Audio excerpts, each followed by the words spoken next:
चलिए शुरू करते हैं आज की क्लास। तो बेटा आज हम पढ़ेंगे about evaporation.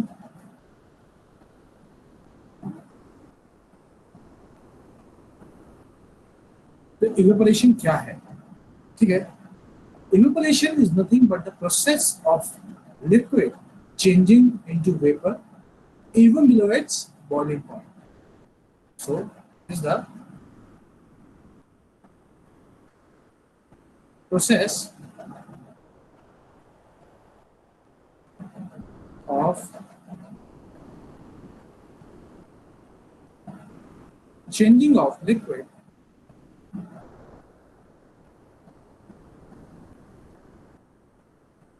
into vapor form even below excuse me sir, its sir boiling जो point. आपने बीपीटी उस दिन डिस्कस कराई थी वो मुझे अब तक मिली नहीं है। बेटा मिल जाएगी वो, मैं देख लेता हूँ एक बार, क्यों अपलोड नहीं हुई मैं देख लूंगा। आज शाम के 8 बजे तक मिल जाएगी, ठीक है? हेलो। Okay sir. तो मैंने सबको बताया कि इवेपोरेशन वो प्रोसेस है जहाँ पे लिक्विड वेपर में कन्वर्ट हो जाता है, इनफैक्ट अपने बॉइलिंग पॉइंट से भी नीचे, ठीक है? मैं एक समरी दे देता हूँ। सर हेलो सर आपने चैप्टर सेकंड स्टार्ट कर दिया? नहीं बेटा, फर्स्ट चैप्टर ही चल रहा है। ओके सर फर्स्ट पॉइंट है ना? तो लेट आए हो? यस सर अभी अभी ज्वाइन किया है। वेरी बैड, नेक्स्ट टाइम से एक्सेप्टेबल नहीं बेटा।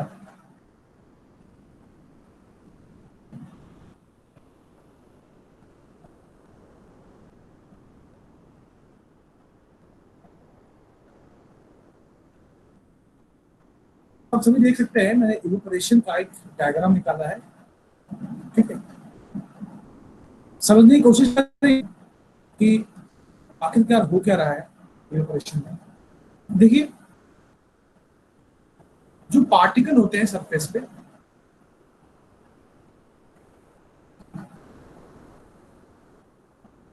इस सरफेस जो पार्टिकल है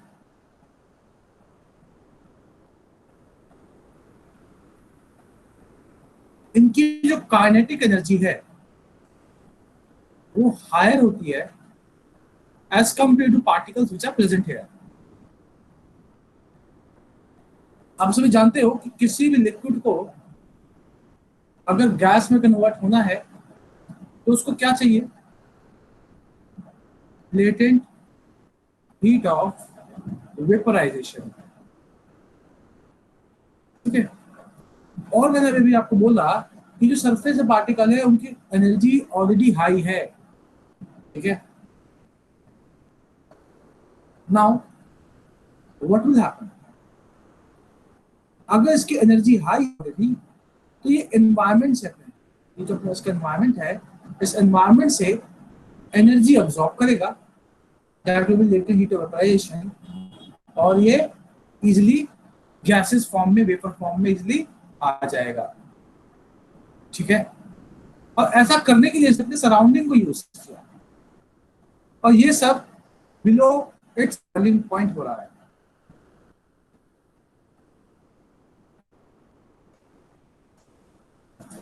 किसी को यहाँ तक डाउट है? Yes No, sir, sir. मुझे समझ नहीं आया अच्छी तरीके से। सर एक बार जरा फिर से रिपीट। यस सर, रिपीट बेटा कर मैंने दीजिए। कुछ, बेटा वो सिंपल सी बात बताई है। मैंने बोला है कि इवेपोरेशन एक फिनोमेना है जहाँ पे लिक्विड कन्वर्ट हो जाता है वेपर फॉर्म में अपने बॉइलिंग पॉइंट से भी नीचे। अभी तक आपको पढ़ाया गया था कि बॉइलिंग पॉइंट पे ही लिक्विड वेपर में कन्वर्ट होता है, लेकिन इवेपोरेशन प्रोसेस में वो अपने बॉइलिंग पॉइंट से भी नीचे में वेपराइज हो जाता है, इवेपोरेट हो जाता है। इवेपोरेशन उसके बॉइलिंग पॉइंट से भी नीचे की टेम्परेचर पे हो रहा है। ऐसा क्यों हो रहा है? इसका रीजन दिया मैंने आप सभी को। मैंने बताया कि जो पार्टिकल है सरफेस पे, जो सरफेस जो पार्टिकल्स हैं उनकी काइनेटिक एनर्जी हायर है एज कम्पेयर टू जो पार्टिकल्स यहाँ पे हैं. This particles are more free to move. Now अगर इनकी काइनेटिक एनर्जी हाई है तो आप खुद समझ सकते हैं इस बात को कि इन पार्टिकल्स के लिए लेटेंट हीट वेपोराइजेशन अब्सॉर्ब करना, बची हुई एनर्जी देना. सपोज अगर मैं कह रहा हूँ कि 1 kg वाटर को 22.5 10⁵ जूल पर केजी एनर्जी चाहिए वेपर फॉर्म में कन्वर्ट होने के लिए. मैं कह रहा हूँ कि इनके पास, इन पार्टिकल्स के पास x जूल पर KG already extra amount energy है, तो ऑब्वियस बात है इससे थोड़े कम एनर्जी में इजीली वेपराइज हो जाएंगे. उस एनर्जी को अपने सराउंडिंग से अब्सॉर्ब कर लेते हैं. ठीक है, एनवायरमेंट सन निकला हुआ है तो सन क्या करेगा, इंफ्रारेड रेज के कारण हीट सप्लाई करेगा और टेम्परेचर को बढ़ाएगा. टेम्परेचर बढ़ेगी तो इन सभी पार्टिकल्स की काइनेटिक एनर्जी और बढ़ेगी, काइनेटिक एनर्जी और बढ़ेगी. एक पॉइंट ऐसा आएगा कि जो एनर्जी उसको मिल रही है एनवायरमेंट से वो सफिशिएंट होगा. इसके इनके पास क्या? ये x पर जूल केजी ज्यादा एनर्जी क्यों है? अभी तो बताया बेटा, they are more free to move. अभी कोई पार्टिकल है यहाँ पे, उसको वो चारों ओर से इक्वल कोलिजन फेस कर रहा है, तो चारों तरफ से उसके इक्वल एंड अपोजिट फोर्सेस लग रहे हैं. लेकिन जो पार्टिकल यहाँ पे है उसके ऊपर चारों ओर से इक्वल अपोजिट फोर्स नहीं लग रहे हैं, तो ज्यादा अनबैलेंस्ड है, ज्यादा डिस्टर्ब फोर्सेस हो रहे हैं इस पे, तो उसकी काइनेटिक एनर्जी हाई होगी. है कि नहीं? ऊपर से तो वाटर नहीं है इसके ऊपर, सरफेस फोर्सेस है. नहीं है बेटा, इसमें क्या नहीं आ रहा है वो दिस इज वेरी सर मुझे भी समझ नहीं आया. सर क्या समझ नहीं आ रहा आप सभी को? जो ये ओशन में जब हमने ये पढ़ा कि इनकी काइनेटिक एनर्जी ज्यादा क्यों होगी, और कोई भी सब्सटेंस बॉइलिंग पॉइंट से मतलब ये वाला कंसेप्ट नहीं आया कि इनकी काइनेटिक एनर्जी ज्यादा क्यों है.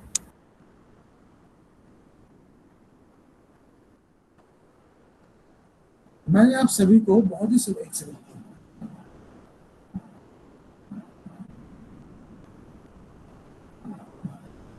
ओके बेटा, मैंने बहुत सिंपल चीज बताई है. मैंने आपको बोला है कि ये आपका ओशन है. ओशन में जो पार्टिकल्स है तो नीचे से तो बहुत सारे वाटर पार्टिकल से सराउंडेड होंगे, है ना. तो जो पार्टिकल है यहाँ से भी फोर्स एक्सपीरियंस कर रहा होगा, यहाँ से भी कोलिजन एक्सपीरियंस कर रहा होगा, यहाँ से भी कोलिजन एक्सपीरियंस कर रहा होगा, यहाँ से भी कर रहा होगा, लेकिन ऊपर तो वाटर नहीं है ना, तो यहाँ जो फोर्सेस है वो बैलेंस नहीं है. इसके कारण क्या होगा, ये पार्टिकल डिस्टर्ब हो जाएगा, इसकी मूवमेंट बढ़ जाएगी, they are more free to move. लेकिन अगर बल्क पे बात करो, यहाँ बात करो, तो यहाँ पे भी फोर्स लग रहा है, यहाँ पे से भी फोर्स लग रहा है पार्टिकल का, यहाँ भी, तो चारों तरफ से इक्वल अपोजिट फोर्सेस लग रहे हैं, तो ये पार्टिकल ज्यादा बैलेंस्ड है, तो इसके ऊपर ज्यादा डिस्टर्बेंस क्रिएट नहीं होगा. अभी कितना समझ में आया? यस सर आया, अब आ गया. यस सर समझ आया. ना तो सर इसलिए इनकी काइनेटिक एनर्जी ज्यादा है. ऑब्वियसली बात है, जो पार्टिकल यहाँ पे है वो अनबैलेंस्ड है तो उसकी काइनेटिक एनर्जी ज्यादा है.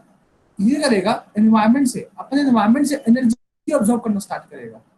और आप सभी जानते हो कि एक लिक्विड है, अगर वो एनवायरनमेंट से एनर्जी, हीट एनर्जी ऑब्जॉर्व करेगा तो ये एनर्जी क्या करेगा, इसकी काइनेटिक एनर्जी को बढ़ाएगा. बढ़ते बढ़ते बढ़ते बढ़ते बढ़ते आ जाएगा स्टेट कौन सा, वो स्टेट आएगा जहां पे ये लिक्विड कन्वर्ट हो सकता है किसमें, गैस में.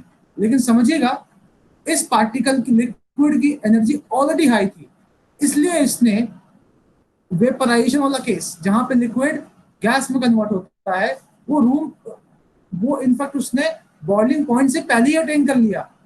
तो वो फेज जहां पे लिक्विड गैस में कन्वर्ट होता है even below it's boiling point, उसको हम क्या बोलते हैं, इवेपोरेशन. आ गया समझ. और किसी को डाउट है क्या? चैट बॉक्स में देखिए, please right on chat box. मैं चैट बॉक्स देख रहा हूँ, किसी को डाउट है क्या? दोबारा रिपीट कर दूंगा. लोपा कुद्रा शर्मा, बेटा क्या हुआ? इसके अंदर इनके वाटर के अंदर के जो पार्टिकल्स है उनके बीच में अनबैलेंस फोर्स होगा.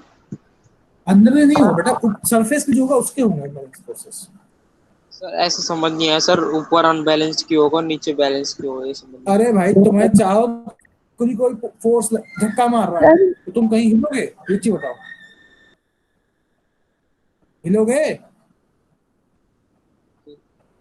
जवाब दो। अब तुम क्वेश्चन पूछो बेटा, जब मैं तुमसे बात करो तुम जवाब ही नहीं दे रहे। Yes hello sir. Hello. Yes sir, आप बोलिए सर, आवाज आवाज कट रही थी आपकी। मैं आपसे पूछ रहा हूँ कि अगर चारों तरफ से कोई आपको धक्का मार रहा है तो क्या आप हिलोगे? No sir. लेकिन एक साइड से कोई आपको धक्का मारेगा, क्या आप हिलोगे? Yes sir. जवाब आपने खुद दे दिया। आप एक चीज देखो ना बेटा, जब जो पार्टिकल यहाँ था तो यहाँ से भी पार्टिकल को लाइट कर रहा है, यहाँ से भी कर रहा है, यहाँ से भी कर रहा है, यहाँ से भी कर रहा है, यहाँ से भी कर रहा है, यहाँ से भी कर रहा है, तो इस पे नेट फोर्स क्या है? जीरो है। लेकिन जो पार्टिकल यहाँ पे है, उसको पार्टिकल यहाँ से लाइट कर रहा है, यहाँ से कर रहा है, यहाँ से कर रहा है, यहाँ तो वाटर पार्टिकल है ही नहीं। यस तो सर। ज्यादा बैलेंस फोर्सेस किस पे ये है? सेम चीज ग्लास ऑफ वाटर में भी फॉलो होगा? Exactly exactly. और किसको समझ नहीं आया प्लीज चैट बॉक्स लिखिए बेटा, मैं चैट बॉक्स देख रहा हूँ आप सभी के। सर आपकी आवाज बीच में कट रही थी पहले। Hello hello, mic check 1 2 3। Hello, सही बेटा? अभी ठीक है। अभी सही है बेटा? मेरा तो यस। इंटरनेट स्पीड बहुत अच्छा है, कैसे कट रही है आई डोंट नो। ठीक है, कीप टेलिंग मी, अगर आवाज कटती है तो प्लीज लेट मी नो। ठीक है, अपडेट करना है, ऐसे चुप नहीं रहना है। तो इवेपोरेशन एक प्रोसेस है बेटा, जहां पे लिक्विड वेपर में कन्वर्ट हो जाता है अपने बॉइलिंग पॉइंट से नीचे, क्योंकि उसके सरफेस पे जो पार्टिकल्स हैं वो उसकी एनर्जी ऑलरेडी हाई है और वो एनवायरनमेंट से एनर्जी बची हुई अब्सॉर्ब कर लेता है और रूम टेम्परेचर पे ही वो वेपर फेज में कन्वर्ट हो जाता है। इस प्रोसेस को हम बोलते हैं इवेपोरेशन। ध्यान दीजिएगा, सिर्फ और सिर्फ सरफेस पे प्रेजेंट पार्टिकल ही ये फिनोमेना शो कर सकते हैं, क्योंकि जो बल्ब पे प्रेजेंट है उनकी काइनेटिक एनर्जी हाई नहीं है। संचित गोयल, क्या हुआ बेटा? क्या लिख रहे हो संचित बेटा? क्या डाउट है? She said in some time before, क्या है मतलब? आई होप यहां तक सभी को समझ में आया। Yes sir. Yes, sir. It is clear. Okay, तो अब हम बात करते हैं, आगे चलते हैं। तो दिस इज कॉल्ड इवेपोरेशन। अब बहुत से बच्चे हैं, उन्हें इवेपोरेशन और इसमें बहुत सारा कंफ्यूजन भी हो जाता है। उन्हें लगता है कि कौन सा इवेपोरेशन है और कौन सा वो है बॉइलिंग है। हम we will try to differentiate evaporation and boiling. ठीक है,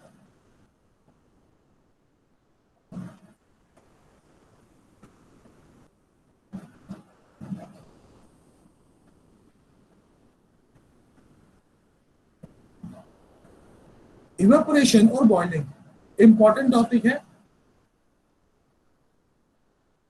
क्योंकि एग्जाम में आता है कई बार 2 नंबर का। पहला, ये प्रोसेस है लिक्विड टू वेपर के कन्वर्जन में एट रूम टेम्परेचर, या बेटर ही होगा below boiling point, below boiling point. Boiling क्या है? ये प्रोसेस है, process of liquid converting into vapour eight boiling point.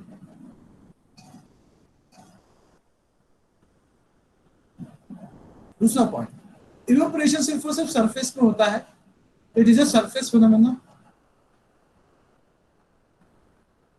और ये बल्क में होता है, so it is bulk phenomena.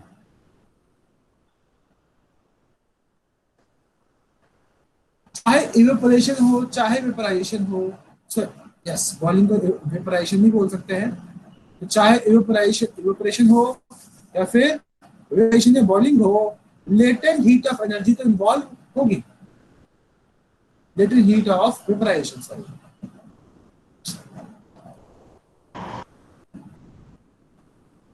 latent heat of vaporization is involve. मैंने सबको बताया था फेस चेंज करना है तो ये एनर्जी चाहिए। Latent heat of vaporization is still involve.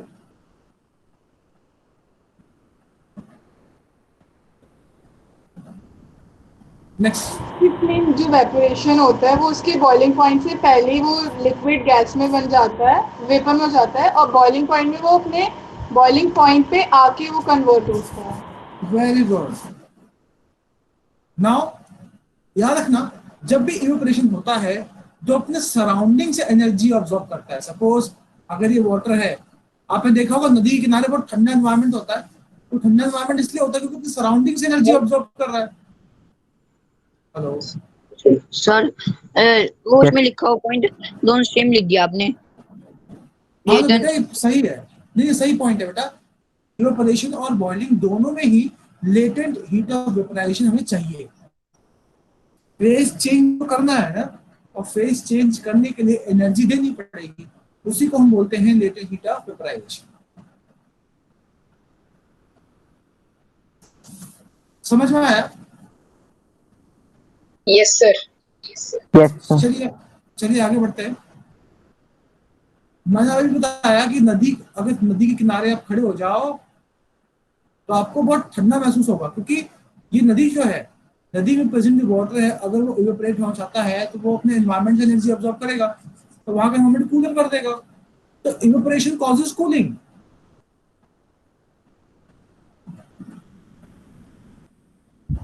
Sir पर पानी भी ठंडा ही लगता है। क्या सर बट आप अगर बेटा, बीच की आप एक चीज बताओ, नहीं आप एक चीज बताओ कि जो पानी है उसका अमाउंट बहुत ज्यादा है, जो वेपराइज हो रहा है अमाउंट तो बहुत कम है ना? और अगर वो उससे एनर्जी से अब्सॉर्ब करे तो उसको ठंडा ही तो करेगा। अगर इन्वायरमेंट एक चीज है, अगर तुम्हारे हाथ में, सर जैसे सर एक जैसे हम सेकंड स्वेट एक करते हैं सेकंड उसमें भी तो इवेपोरेशन इन्वॉल्व होता है। एक सेकंड बेटा, बात करेंगे। Let us speak first. हाँ बोलो बोलो बेटा, क्या बोल रहे थे? सर बट अगर वो इन्वायरमेंट से हीट रेडिएशन ले रहा है तो वो तो गर्म होना चाहिए ना पानी। बेटे अगर वो एनवायरनमेंट से हीट रेडिएशन दे तो एनवायरनमेंट ठंडा होगा ना। अगर मैं तुम्हारी बॉडी, सुनो, अगर मैं तुम्हारी बॉडी में बर्फ चिपका दूं तो तुम्हारी बॉडी ठंडी होगी या गर्म होगी बताओ? सर मैं तो पानी की बात कर रही हूँ। किसी कोई बॉडी ले लो बेटे, पानी भी तो एक बॉडी है ना। तो किसी भी बॉडी के साथ अगर आप कोल्ड सब्सटेंस लगाओगे तो वो कोल्ड सब्सटेंस क्या करेगा, मेल्ट होना आएगा। तो मेल्ट होने के लिए वो एनर्जी ऑब्जॉर्व करेगा ना उस बॉडी से। अग्रीड? सर बट वो ले तो गरम, मतलब ले गरम चीज रहा है तो वो तो गरम ही होगा ना, पानी तो गरम ही होगा। अच्छा एक चीज बताओ, अगर मान लो एक एग्जांपल ले लेता हूँ। सपोज ये बर्फ है। सर स्वेट करते हैं। नहीं बर्फ है, ये बर्फ तुमने अपने हाथ में ले लिया या मैंने अपने हाथ में ले लिया, ठीक है? अब ये बर्फ है, ये मेल्ट होना चाहेगा तो ये हाथों से तो, हमारी बॉडी से तो एनर्जी ऑब्जॉर्व करेगा ना। अग्रीड? Yes sir. अगर मान लो आपके पास x जूल एनर्जी थी पहले, ठीक है, उस x जूल, हमारी बॉडी में मान लो x जूल एनर्जी थी, उस x जूल में से 100 जूल एनर्जी इस बर्फ ने अब्सॉर्ब कर ली, तो अब हमारे हाथ में कितनी एनर्जी बची? x minus 100 joule. एम आई राइट? Yes sir. तो मेरी बॉडी का टेम्परेचर बढ़ा कि घटा? घटा। एनर्जी घट रही है तो टेम्परेचर घटेगा ना। अबे मेरी बॉडी की एनर्जी घट रही यस है। सर। आप जब हाथ बर्फ रखते हो तो आप ठंडा लगता है गर्म लगता है? सर ठंडा। सर कूलिंग इफेक्ट आता है ना। हाँ बोल रहा हूँ मैं। सर स्वेटिंग में भी तो इवेपोरेशन इन्वॉल्व होता है ना। बात करेंगे बेटा, उसकी बात करेंगे। सर मैं इन्वायरमेंट की बात नहीं कर रही, इन्वायरमेंट तो ठंडा होगा, मैं पानी की बात कर रही हूँ कि तो बीच पानी का तभी तो पानी वेपराइज होगा ना बेटे, तभी तो वाटर जो है वो फिर वेपर फेज में आ गया। हाँ बोलो बोलो।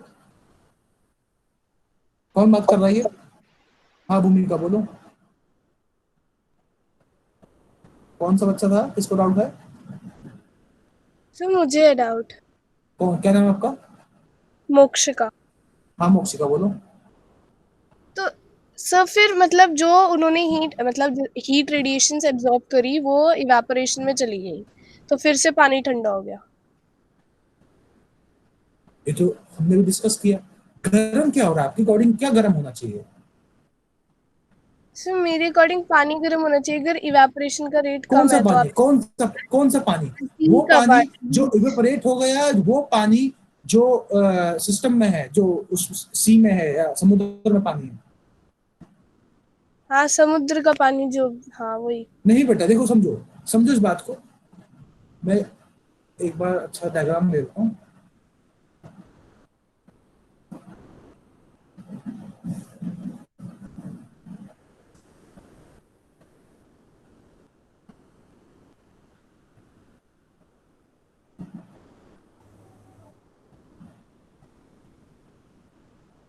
सर ये जो इसमें आइस है, इसके जो पार्टिकल्स हैं हमारे हैंड के पार्टिकल्स से 100 जूल एनर्जी लेके 100 जूल हमारे बॉडी में कम कर देंगे ना एनर्जी, बिल्कुल।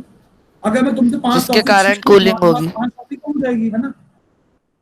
अगर तुम्हारे पास 10 टॉफी है और मैं तुमसे 5 टॉफी छीन लूं, तो तुम्हारे को 5 टॉफी कमी होगी ना? Yes sir. हाँ। देखो यहाँ देखो, ये आपका समुद्र है, ये बीच है, ठीक है?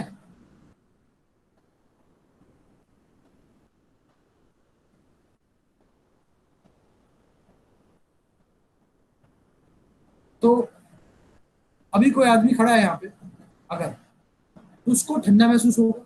क्यों? क्योंकि मैं कह रहा हूँ जो सरफेस से वाटर है वो इवेपोरेशन शो करने वाला है। इवेपोरेशन जब वो शो करेगा तो अपने एनवायरनमेंट से और जिस वाटर के वो कांटेक्ट में है उससे भी एनर्जी ऑब्जॉर्व करेगा, ठीक है?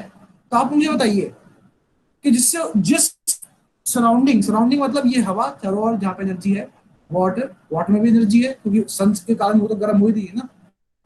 तो आप मुझे बताइए, अगर वो इन सभी से एनर्जी ऑब्जॉर्व करेगा तो क्या ये पूरा ठंडा होना चाहिए या गर्म होना चाहिए?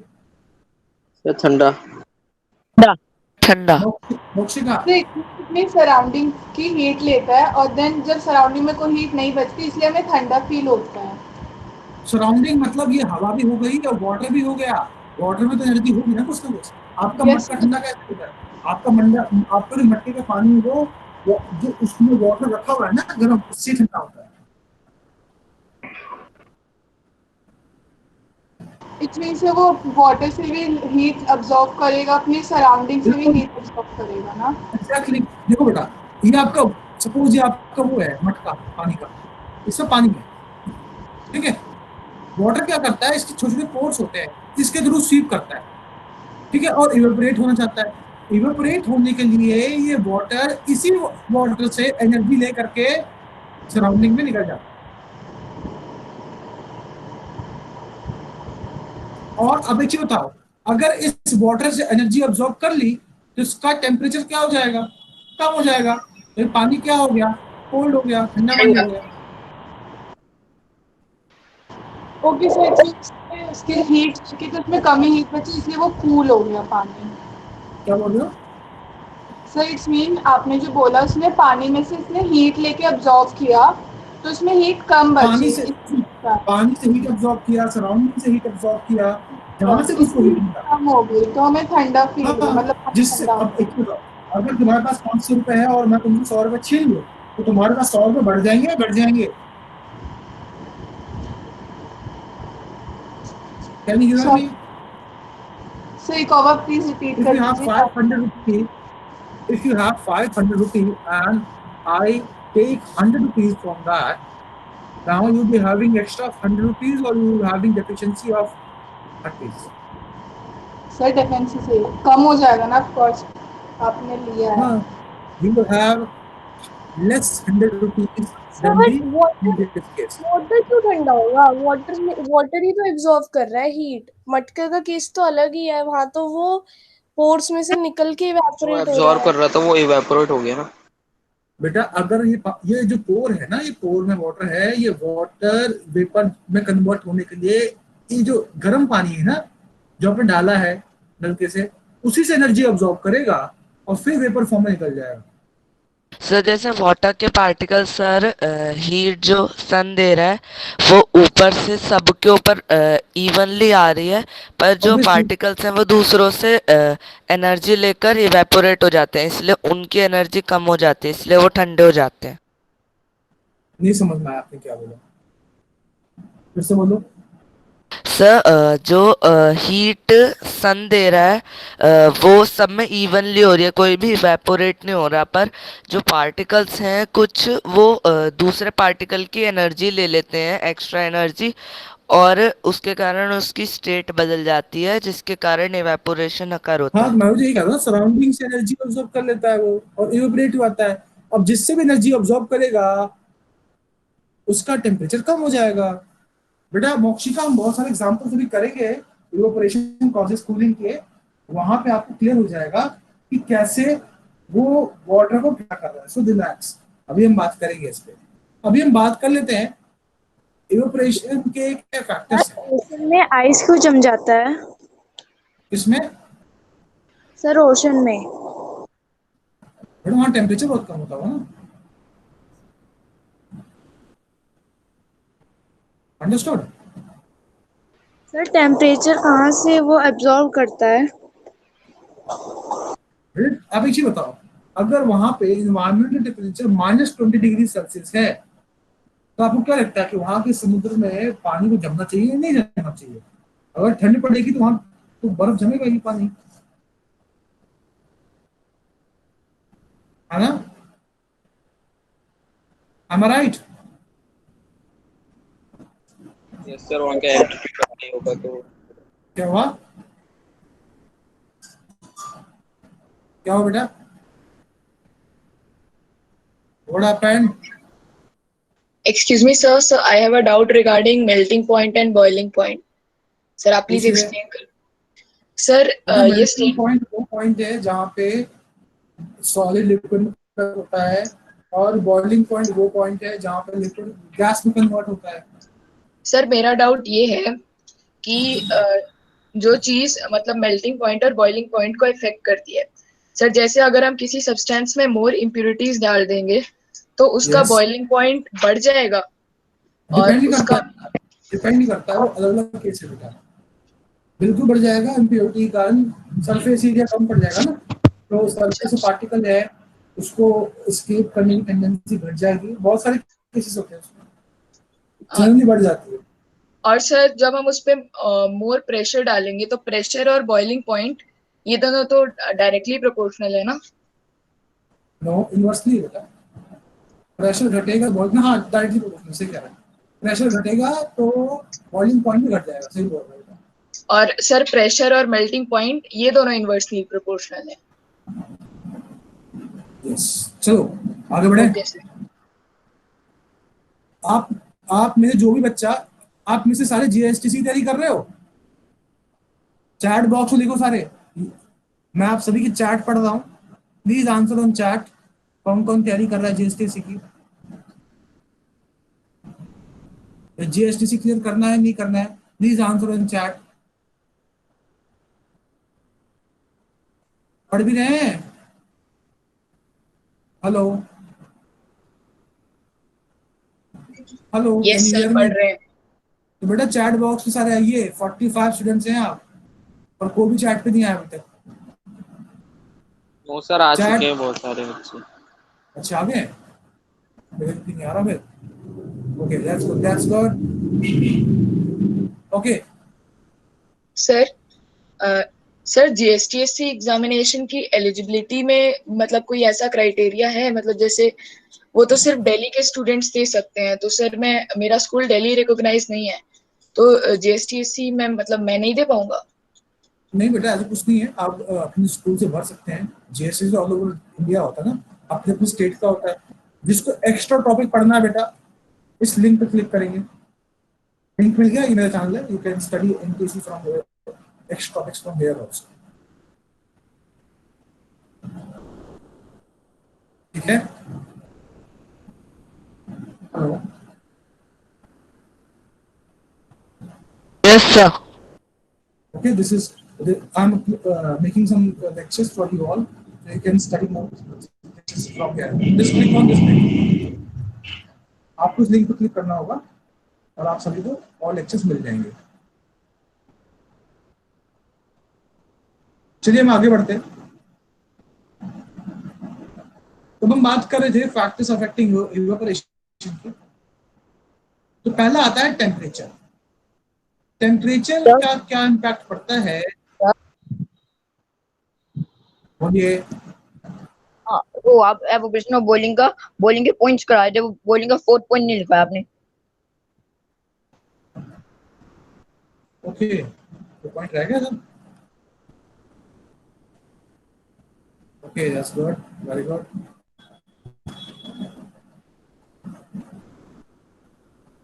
So evaporation causes cooling, but boiling does not causes cooling. Boiling में कूलिंग नहीं होती है। जब बॉइल होता है तो आप हीट सप्लाई कर रहे हो उल्टा पूरे बल्ब को, ठीक है। यहाँ पे जब आप बॉइलिंग करते हो तो यहाँ कंटेनर है, जिससे आप हीट सप्लाई कर रहे हो, पूरे बल्ब को हीट सप्लाई कर रहे हो आप, तो पूरा सिस्टम गर्म हो रहा है। तो यहाँ तो आप सभी जानते हैं कि यहाँ तो हीट तो नहीं बढ़ने वाली है, ठीक है।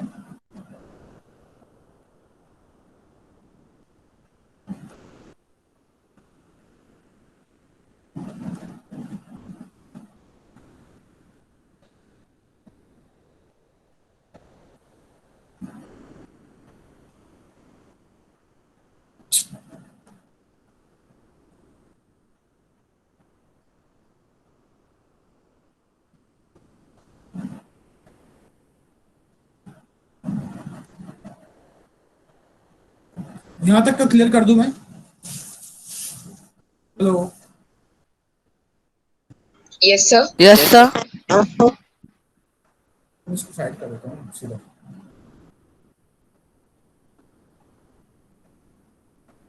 चलिए, तो अब हम बात करेंगे फैक्टर्स अफेक्टिंग इवापोरेशन की। तो देखिए, फैक्टर्स अफेक्टिंग इवेपोरेशन जब मैं बोल रहा हूं ना, तो मैं ये कहना चाहता हूं कि ऐसे कौन कौन से फैक्टर्स हैं वो इवेपोरेशन को अफेक्ट करेंगे, जिनके चेंजेस से आपके इवेपोरेशन के रेट में चेंज आने वाला है, ठीक है। तो इवेपोरेशन बढ़ भी सकता है, इवेपोरेशन घट भी सकता है। Temperature sir surface area, wind speed, humidity, temperature. That's good. I can see lot of students are very well aware of this. Sir and also boiling point of that liquid. बिल्कुल से फर्क पड़ेगा।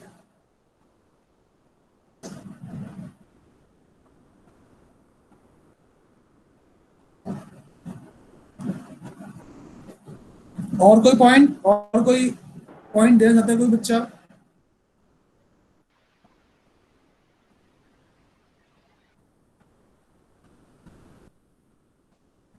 Sir air भी तो होता है, मतलब हवा। बोल दिया विंड, विंड बोल दिया। Wind speed. So will latent heat affect the rate of evaporation? Latent heat तो चाहिए ना, इसमें काम ही चलना ज्यादा होगा, रेट ऑफ इवेपोरेशन स्लो होगा।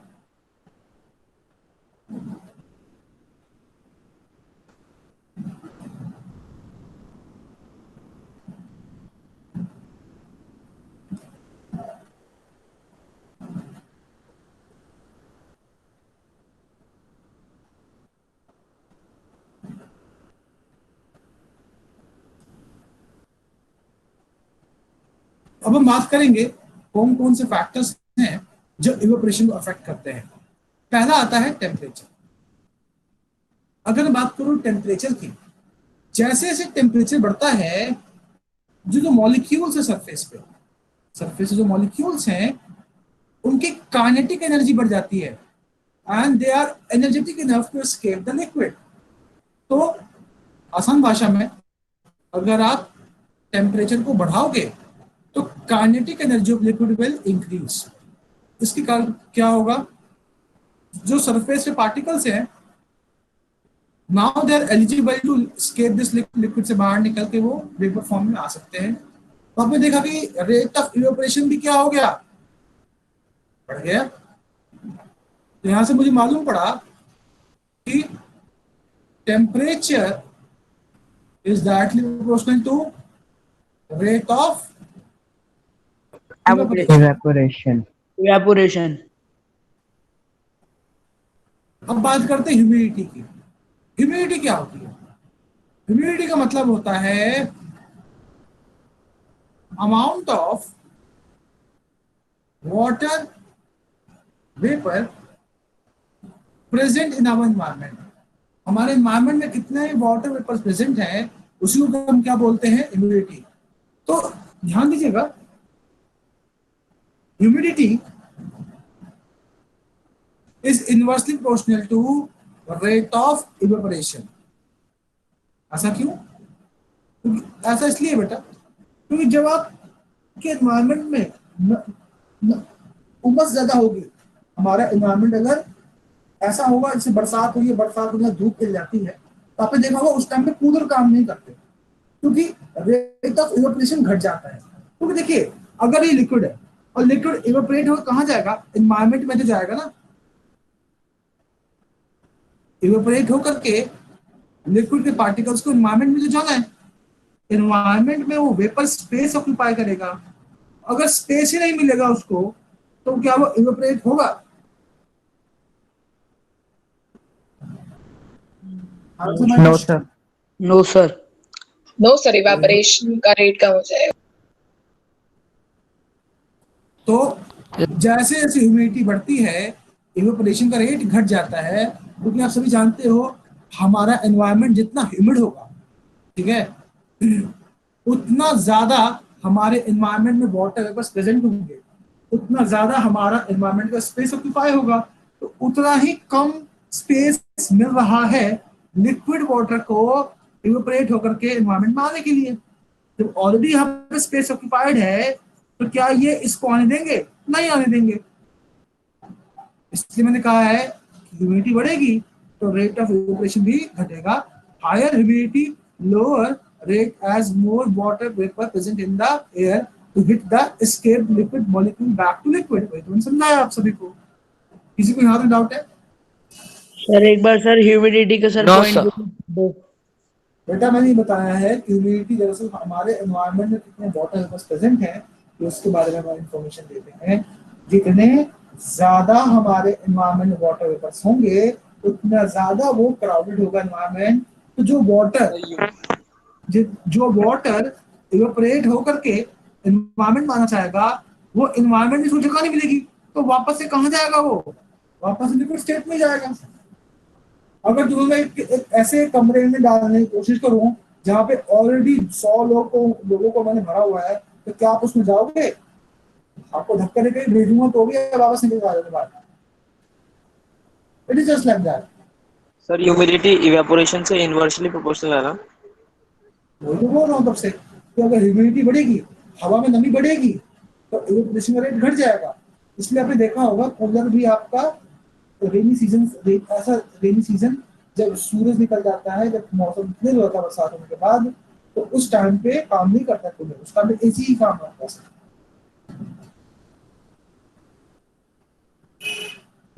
यहाँ तक क्लियर है सभी को? सर कूलर वाला एग्जांपल मतलब? Yes, sir. Clear. अभी अभी अब कूलर एग्जांपल छोड़ दो, वो कैसे हो रहा है बात डिफरेंट है। कूलर में क्या हो रहा है अभी समझेंगे हम, लेकिन मैं आपसे बस इतना कह रहा हूँ, क्या आपने ऑब्जर्व तो किया है ना कि हॉट ह्यूमिड डेज में कूलर काम नहीं करते?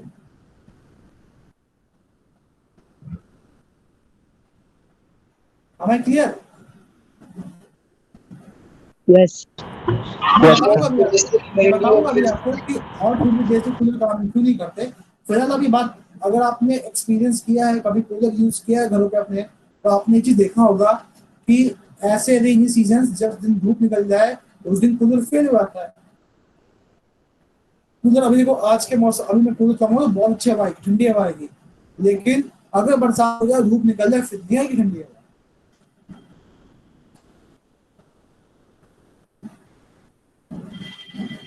अगला पॉइंट की बात करते हैं। अगला पॉइंट है सरफेस एरिया ऑफ लिक्विड। अच्छा, आप सभी ने देखा होगा कई बार जब आप स्कूल जाते हो और सुबह सुबह मम्मी बोलती है कि दूध पी ले, और दूध बहुत गर्म होता है। क्या बात करेंगे बेटा बॉइलिंग पॉइंट की? तो आपको मम्मी क्या देती है? कटोरा दे देती है या सॉसर दे देती है चाय वाला, इसमें डाल के पी लो। जब इसमें डालते हो ना आप, तो दूध जो है, दूध का सरफेस एरिया बढ़ गया ना, more liquid are at the surface.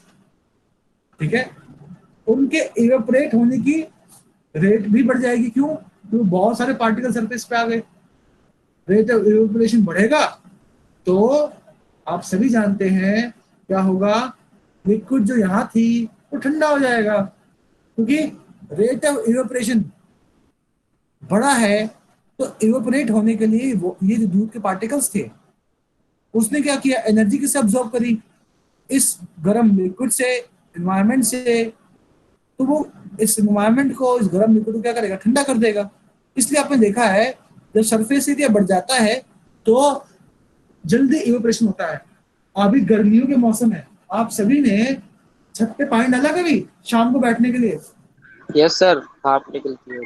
आपने देखा होगा अगर आप उस एक बाल्टी वाटर को दिन भर रखो छत पे तो भी वो इवेपोरेट नहीं होगा, लेकिन जैसे ही आप पूरे छत पे पानी डालते हो, आपने ऑब्जर्व किया होगा वो 5 मिनट के अंदर सारा का सारा सूख जाता है और इवेपोरेट हो जाता है। और आपने देखा होगा कि वो छत से हीट निकलती है, हीट बहुत गर्म गर्म हवा आती है, और आफ्टर सम ऑब्जर्व करते हो तो ठंडा हो जाता है। ऐसे होता है। Yes sir.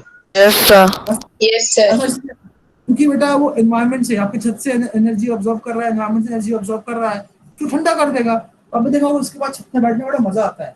हम छत पे मैट वगैरह बिछा के या चेयर्स लगा करके पार्टी वार्टी भी कर लेते हैं फैमिली के साथ, है ना? तो larger surface area, more molecules can escape from liquid, so greater will be the rate of evaporation।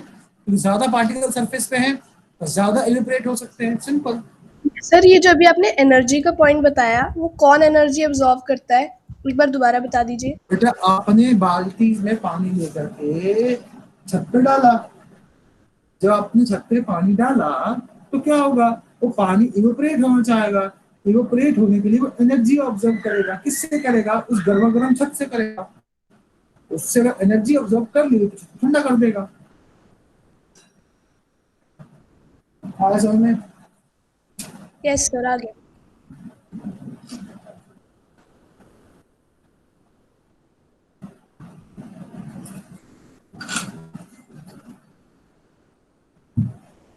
चलिए अगला है विंड स्पीड। आपने देखा है जब हवा चलती है तो कपड़े आसानी से सूख जाते हैं, क्योंकि wind speed, movement of air के कारण जो हवा है उस लिक्विड को जो उस पर्टिकुलर स्पेस में प्रेजेंट है उसको वहां से उड़ा के ले जाती है। सपोज आपका ये कपड़ा सूख रहा है यहाँ पे, और यहाँ पे चारों ओर वाटर मॉलिक्यूल्स है, हवा चली, हवा ने सभी पार्टिकल्स को उड़ा दिया, ये पूरा एरिया खाली हो गया। अब यहाँ जो पार्टिकल्स थे लिक्विड के कपड़े में इवेपोरेट हो जाएंगे इजिली। ऑब्जर्व किया कि हवा चलने से या विंड स्पीड से रेट ऑफ इवेपोरेशन भी बढ़ता है। So wind speed also is directly proportional to rate of evaporation। अब हम बात करते हैं बॉइलिंग पॉइंट की। ठीक है, आप सभी जानते हैं जितना कम लिक्विड का बॉइलिंग पॉइंट होगा उतना ज्यादा इजी होगा उसके लेटेंट हीट ऑफ इवेपोरेशन को अटेन करना, क्योंकि जितना कम बॉइलिंग पॉइंट है उतनी कम एनर्जी लग रही है उसको फेज चेंज करने में, तो उतनी कम एनर्जी वो सराउंडिंग से अब्सॉर्ब करके फटाफट क्या करेगा, अपना फेज चेंज कर लेगा. So lower boiling point of liquid, faster the rate as bond between liquids molecule are weaker. सही बात है, पार्टिकल में जो वीक फोर्स ऑफ अट्रैक्शन है तो इजीली ब्रेक कर देंगे, कम एनर्जी में काम हो गया. ये तो मैंने बोला कि less latent heat of vaporization is required if we have low boiling point. तो बॉइलिंग पॉइंट भी रेट ऑफ इवेपोरेशन को बढ़ाता है. अब हम बात करते हैं मेल्ट प्रेशर की. अभी भी बताया था कि प्रेशर. हाँ बोलो सर एक बार सर बॉइलिंग पॉइंट का सर पॉइंट रिपीट कर दो. Yes sir.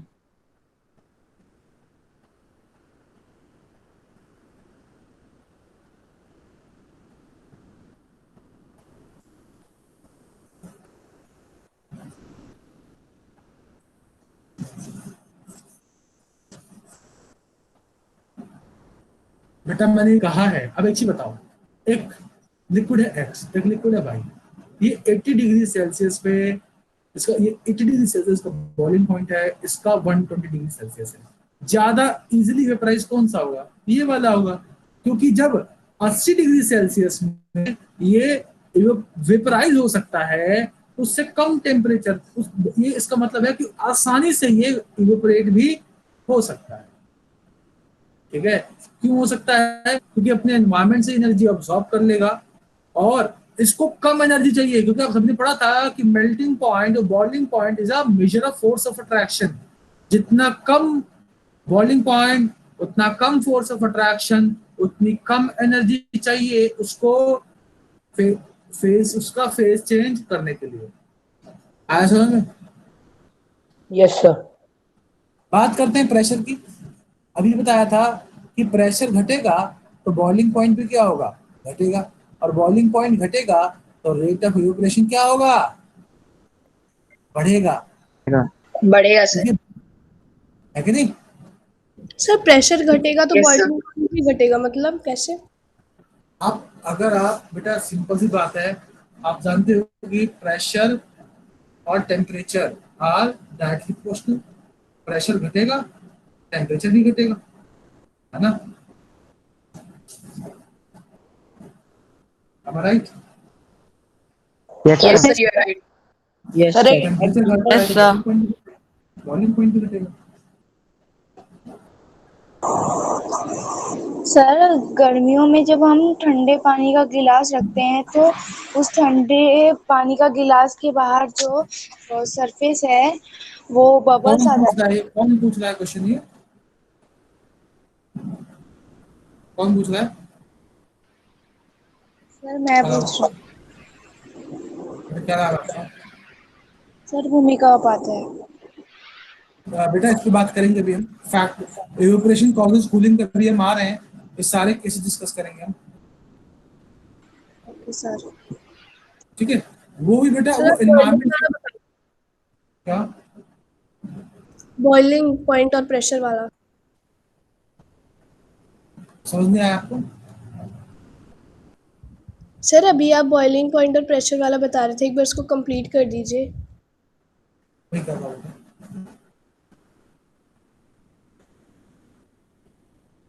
मैंने आप सभी को बताया कि जो प्रेशर है वो घटेगा तो बॉइलिंग पॉइंट भी किसी भी लिक्विड का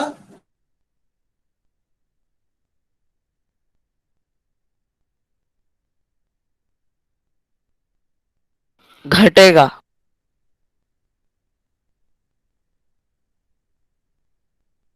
decrease. Sir, hello. Hello, sir. Sir you are not audible. Sir, you're not audible. Sir, you are not audible. Yes, sir, you are not audible. Yes, sir, you are not audible.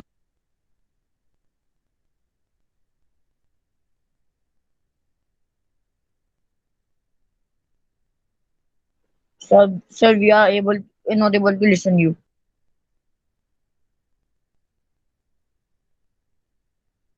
Yes, sir.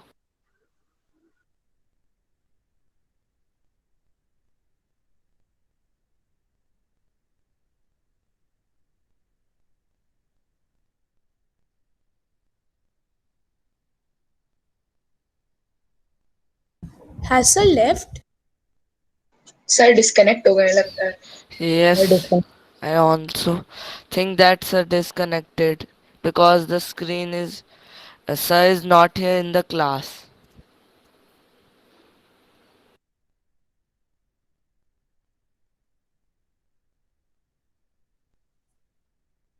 Hello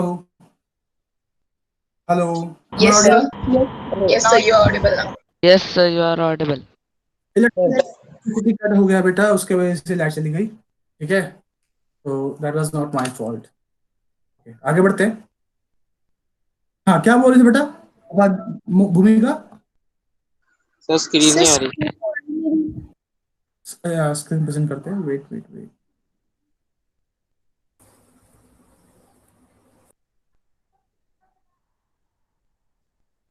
Arya, everything is fine now? Yes yes Yes, sir. Yes, sir. तो बेटा मैं yes आपको sir, क्या now बोल it's fine. क्यों घटेगा? तो boiling point भी क्यों घटेगा? आप बता रहे थे उसके बारे में। हाँ बेटा, एक चीज बताओ। देखो, जब मैं बोलता हूँ कि एटमॉस्फेरिक प्रेशर, तो एटमॉस्फेयर का दबाव है उस पर्टिकुलर लिक्विड पे, है ना? तो कहीं ना कहीं उसको कंप्रेस करने की कोशिश कर रहा है।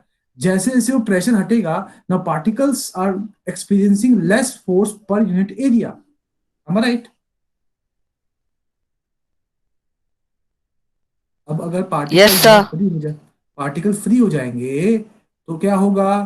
पार्टिकल को और दूर करना, आपस में एक दूसरे से दूर करना ज्यादा आसान होगा।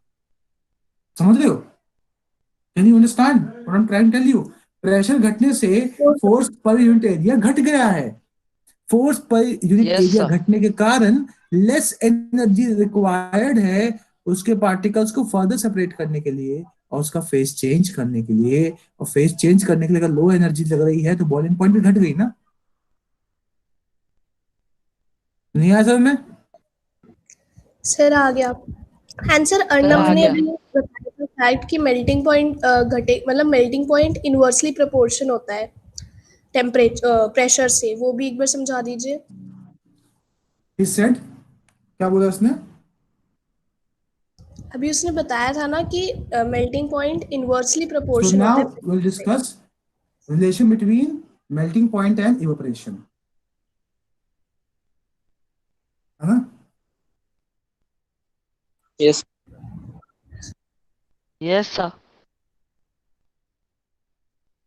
Hello, am I audible? Yes sir, you are audible. Yes sir, you are audible. Yes, sir, you are audible.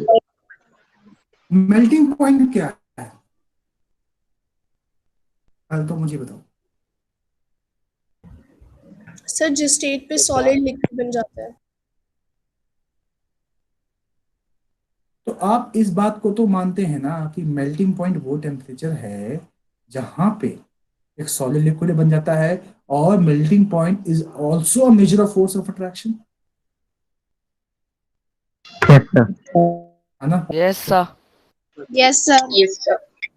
How? तो आप एक चीज बताओ, किसी भी चीज को अगर आपको इवेपोरेट करना है तो उसको आपको लिक्विड में ले जाना पड़ेगा। अगर उस सब्सटेंस का अगर मेल्टिंग पॉइंट हाई है तो रेट ऑफ इवेपोरेशन तो लो ही होगा ना? Yes, sir. राइट? सर ये समझ नहीं आया सर, मेल्टिंग पॉइंट हाई है तो रेट ऑफ रिवर्शन लो ही होगा।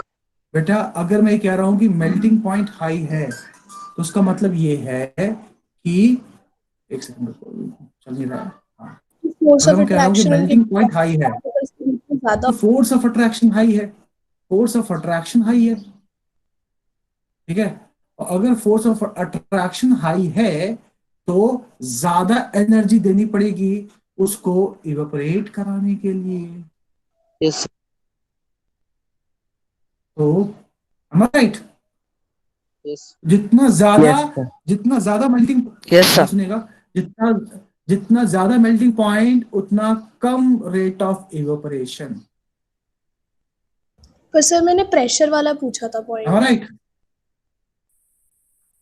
यस बेटा, सर। आपने अभी मेल्टिंग पॉइंट पूछा था, आपने प्रेशर कब बोला? यस सर, मेल्टिंग अभी पॉइंट आपने इज मेल्टिंग पॉइंट इनवर्सली बोला ना? Proportional to pressure.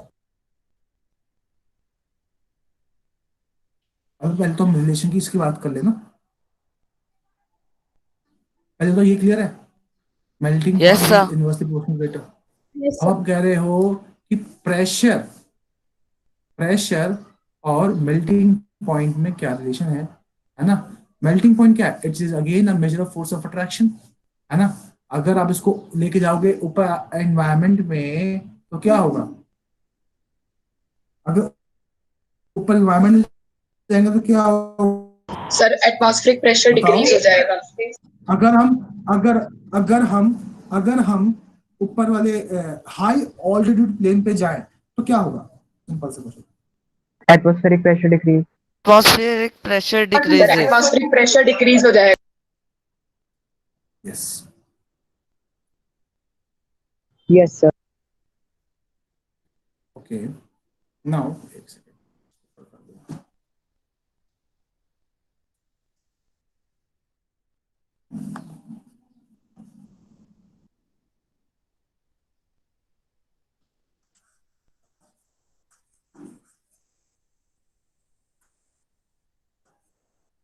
सर एक बार प्रेशर वाला फिर से डिफाइन कर दीजिए सर, प्रेशर और मेल्टिंग पॉइंट वाला। सर थोड़ी आवाज मेरे वहां कर रही कर है। रहा हूँ कर रहा हूँ बेटा, एक बार मैं उसको साफ तो कर दूँ। इट्स हैंगिंग है ना?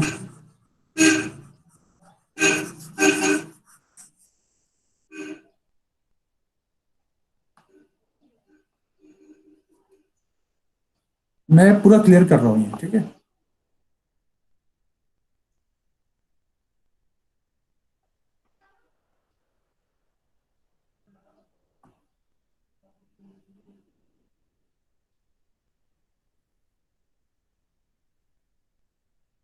ठीक है, तो अब हमारे पास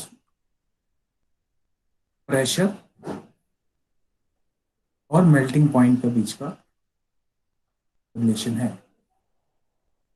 ठीक है? तो प्रेशर बढ़ाओगे तो मेल्टिंग पॉइंट क्या होगा? घटेगा।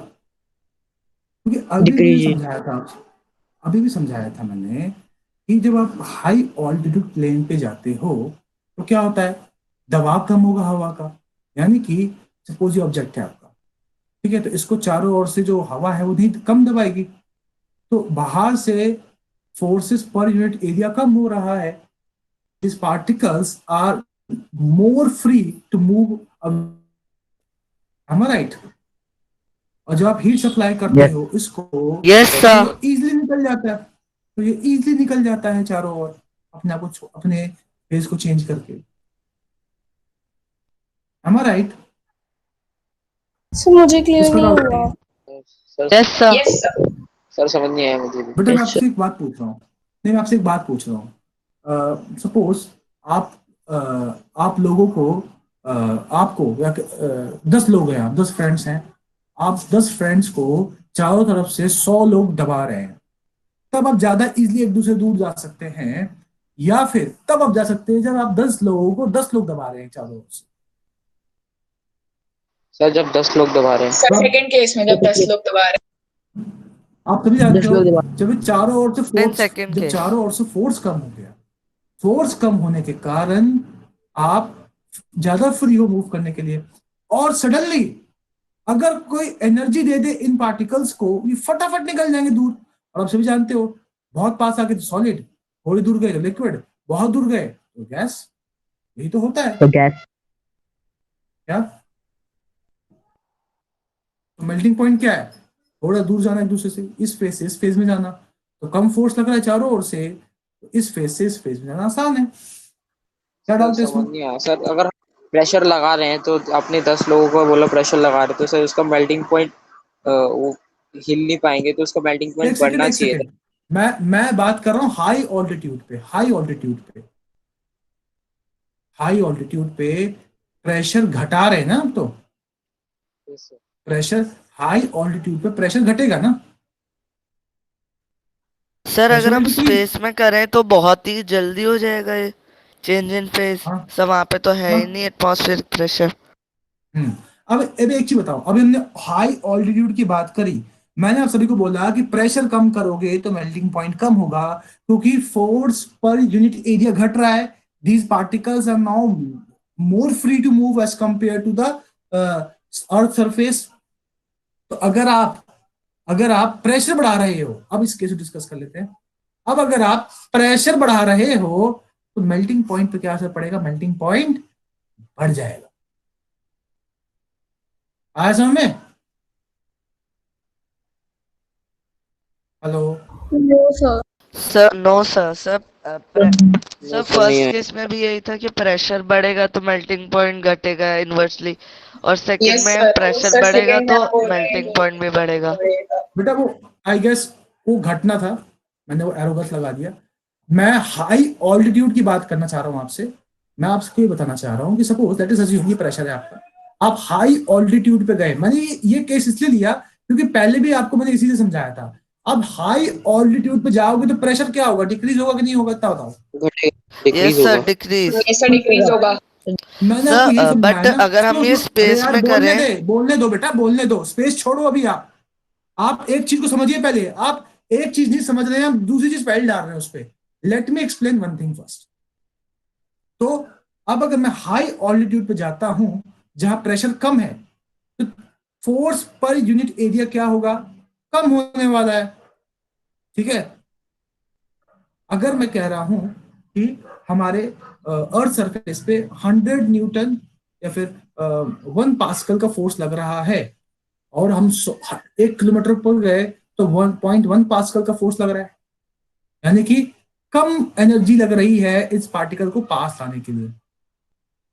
ठीक है। तो मेल्टिंग पॉइंट भी कम हो जाएगा मतलब।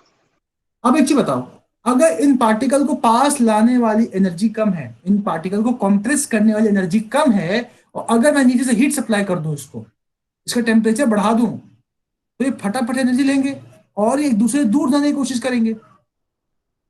यहां तक समझ में आ रहा है सभी को? अच्छा। अब एक चीज बताओ, यस पार्टिकल सर। पास में, सॉलिड, थोड़ा दूर गए लिक्विड, और दूर गया गैस।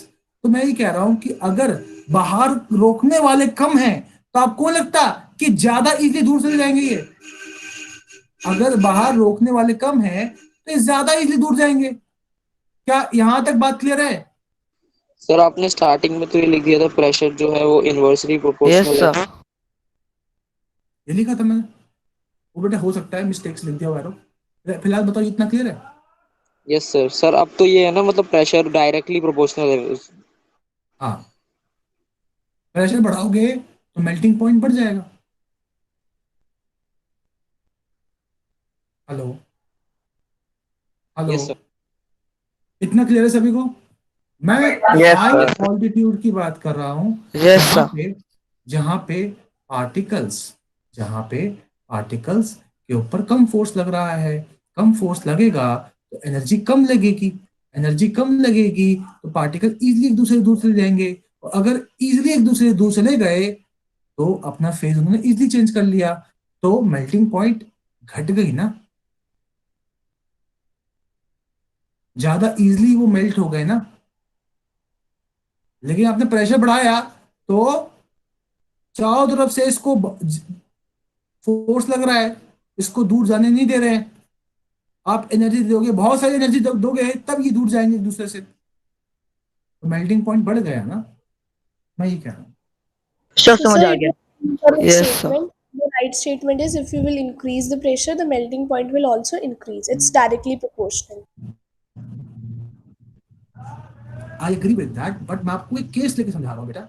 इंटरनली क्या हो रहा है आपको तो ये समझना है, आपको रिलेशन थोड़ा समझना है। रिलेशन तो मैं समराइज करूंगा अभी, फिलहाल तो मैं आपको ये बताऊंगा ना कि इंटरनली क्या हो रहा है ना? Yes sir. Yes sir.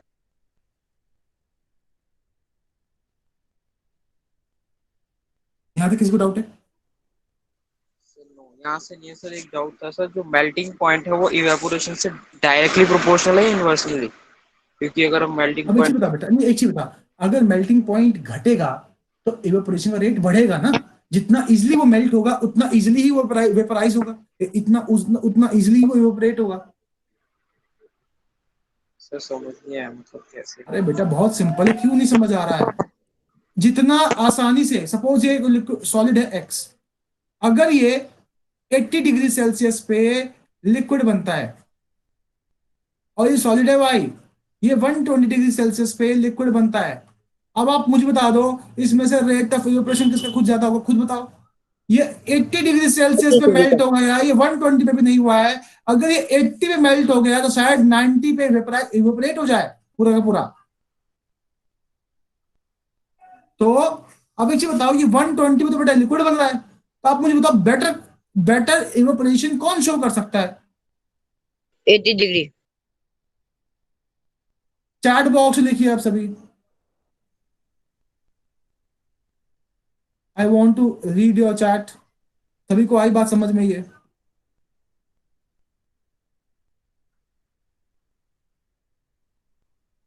कौन कौन बच्चा कह रहा है 120 डिग्री का रेट ऑफ इवेपोरेशन ज्यादा होगा? हाथ खड़े करें। मैंने सिंपल सी बात बताई है, जितना कम मेल्टिंग पॉइंट उतना कम फोर्स ऑफ अट्रैक्शन है पार्टिकल के बीच में, उतनी कम एनर्जी देनी पड़ रही है उसको लिक्विड फेज में कन्वर्ट करने के लिए, उतनी कम एनर्जी देनी पड़ेगी उसको लिक्विड से वेपर फेज में कन्वर्ट करने के लिए, उतना ज्यादा होगा उसका rate of evaporation.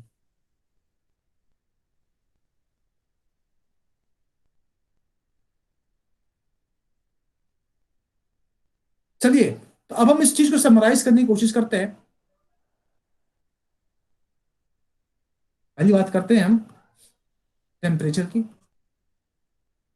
Now temperature is directly proportional to rate of evaporation. Second point, surface area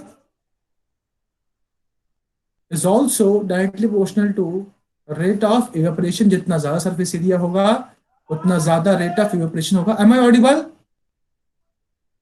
Yes, sir. Yes, sir. Humidity की बात करते हैं। Humidity is inversely proportional to rate of evaporation.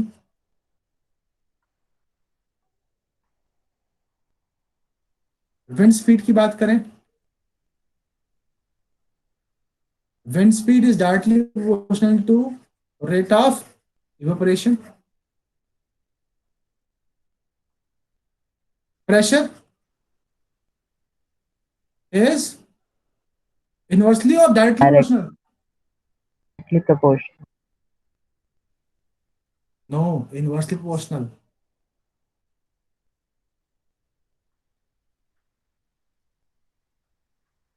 अब आपको इसमें कंफ्यूजन आ गई होगी, फिर से बताया था कि प्रेशर घटेगा, अगर हाई ऑल्टीट्यूड पे प्रेशर घटता है तो बॉइलिंग पॉइंट भी क्या होता है, घटता है। मेल्टिंग पॉइंट भी क्या होता है, घटता है। तो रेट ऑफ इवेपोरेशन क्या होगा, बढ़ेगा। Am I right? Yes, sir. Yes, sir. Yes, sir. और क्या पॉइंट बचा? सर और क्या क्या हम ऐसा कह सकते हैं boiling point is inversely proportional to rate of evaporation? Melting point is also inversely proportional to rate of evaporation. कैसे ही बोल लो, क्या फर्क पड़ गया? सर प्रेशर तो आपने डायरेक्टली बताया था ना सर। अरे भैया प्रेशर तो डायरेक्टली है, देखना बेटा, देखना आना चाहिए ना, देखो ना कहाँ ये। एक सेकंड, किसका किसका डायरेक्टली है, किसका डायरेक्टली हो रहा है बेटा? टेम्परेचर के। कहाँ बताया है? किसके टेम्परेचर के? किसके टेम्परेचर के?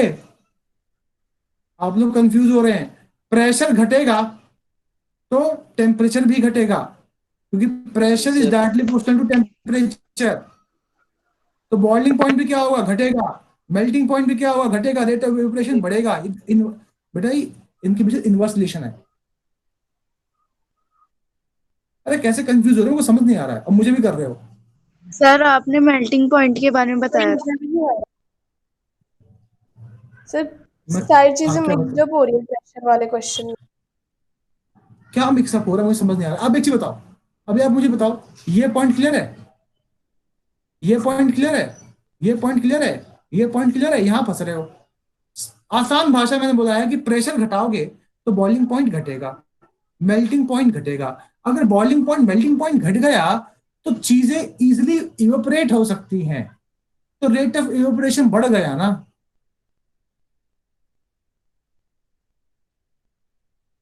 Hello? Yes, sir. So it's mean pressure अगर हम कम करेंगे तो बॉइलिंग पॉइंट और मेल्टिंग पॉइंट भी कम हो जाएगा और रेट ऑफ इवेपोरेशन बढ़ जाएगा। बढ़ जाएगा, वही तो बोल रहा हूँ मैं, यही समझाया मैंने पहले भी। Okay sir. पहले भी तो मैंने आपको यही समझाया बेटा आप लोगों को। चलिए आगे बढ़ते हैं। अब हम बात करते हैं फैक्टर्स अफेक्टिंग इवेपोरेशन की। सॉरी, हम बात करते हैं इवेपोरेशन कॉजेस कूलिंग की। क्या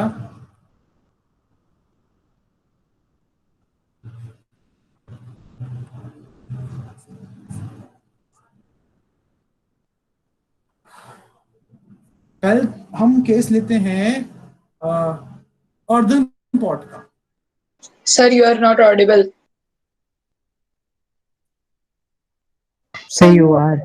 No, sir, you are clearly audible. Yes sir, you are audible.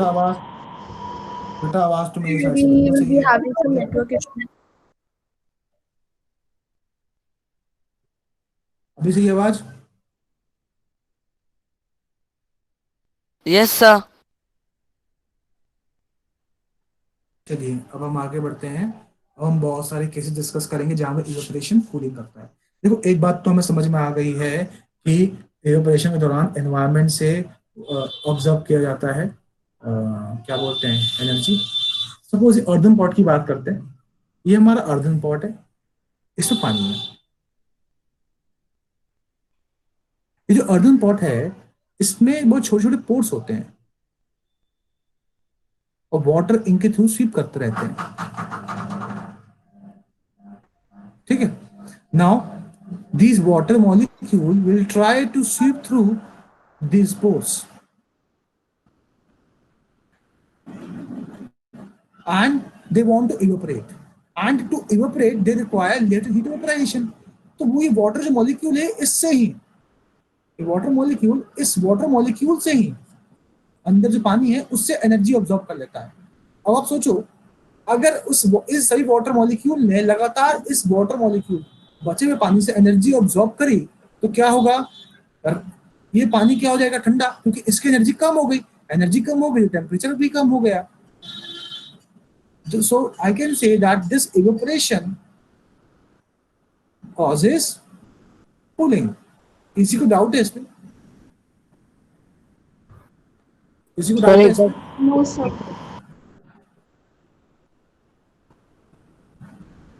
चलिए एक और केस लेते हैं। सर इसको सर फिर से रिपीट कर दो सर एक बार। बेटा कहाँ था तू जब समझा रहा था? बेटा सिंपल सा है, बहुत सारे पोर्स है इसमें छोटे छोटे, वाटर मॉलिक्यूल इसके थ्रू इन पोर्स के थ्रू स्वीप करेंगे और इवेपोरेट होना चाहेंगे बाहर एनवायरनमेंट में, लेकिन लिक्विड तो बाहर नहीं निकल सकता ना, उसे वेपर फेज में आना पड़ेगा। वेपर फेज में आने के लिए वो अंदर बचे लिक्विड से ही एनर्जी ऑब्जॉर्ब करेगा। कौन सी energy? Latent heat of vaporization, और वेपर फॉर्म में आएगा। अगर इनसे एनर्जी ऑब्जॉर्ब कर ली तो इसकी एनर्जी क्या हो गई? कम हो गई। एनर्जी कम हो गई, टेम्परेचर कम हो गया, तो पानी क्या हो गया? ठंडा हो गया। अगला हम बात करते हैं वाटर कूलर की। सॉरी वाटर कूलर नहीं, रूम कूलर की। आपने देखा होगा किस तरह से होता है। ये फैन होता है, इसमें यहाँ पे पानी का मोटर होता है, 3 होते हैं पाइप। यहाँ पे कूलिंग पैड होता है, कूलिंग पैड पे घास लगा होता है ना, एंड उस पे पानी गिरता है। वो घास बेसिकली पानी का फ्लो है उसको स्लो करने के लगाया होता है। तो हवा क्या करता है? ये कूलर का ये एग्जॉस्ट है, हवा खींचता है बाहर से अंदर की ओर।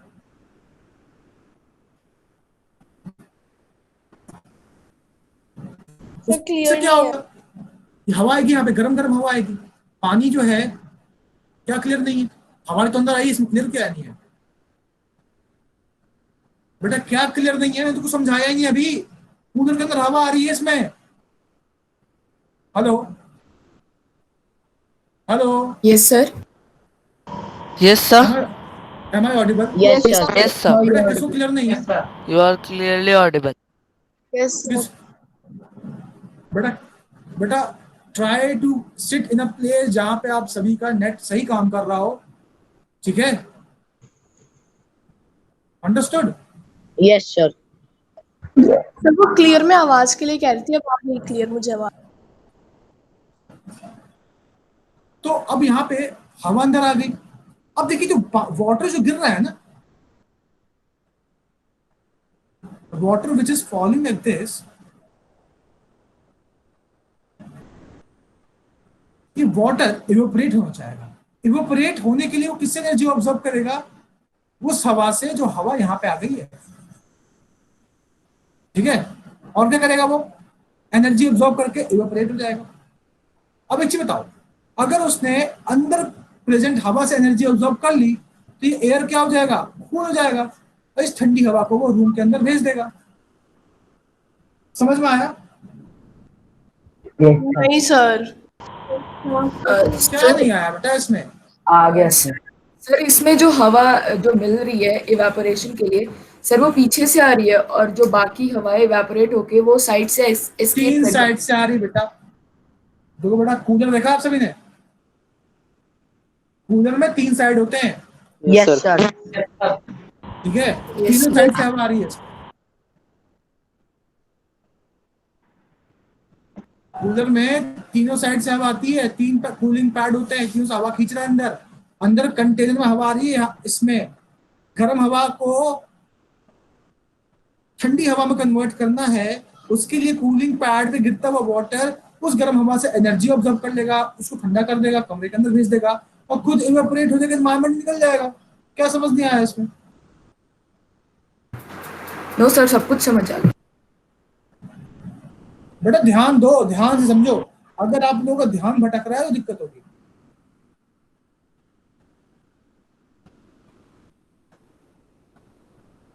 चलिए, आप सभी ने देखा होगा हॉट ह्यूमिड डेज की बात करते हैं एक बार। हॉट ह्यूमिड डेज में क्या होता है? देखिए, हॉट ह्यूमिड डेज में होता है एनवायरमेंट में ह्यूमिडिटी क्या होती है? बढ़ जाती है। यस। तो रेट ऑफ इवेपोरेशन क्या होगा? घट जाएगा। Yes sir. अब एक चीज बताओ, अगर वाटर इवेपोरेट ही नहीं होगा तो ये गर्म हवा ठंडी होगी? नहीं होगी। इसलिए कूलर गर्म हवा देता है। समझ में आया? Yes sir. Yes sir. Yes sir. किसको नहीं आया समझ में? चैट बॉक्स में लिखिए।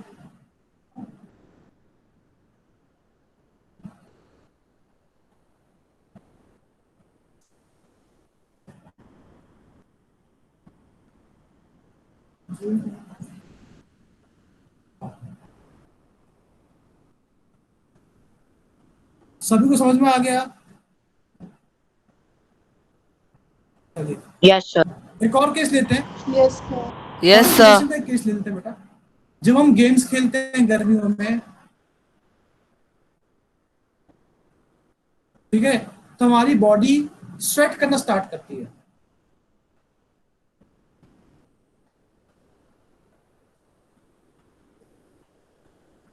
जब हमारी बॉडी स्वेट करती है तो वो जो वाटर प्रेजेंट है, वो वाटर हमारी बॉडी के टेम्परेचर को कंट्रोल करने का काम करती है। कैसे?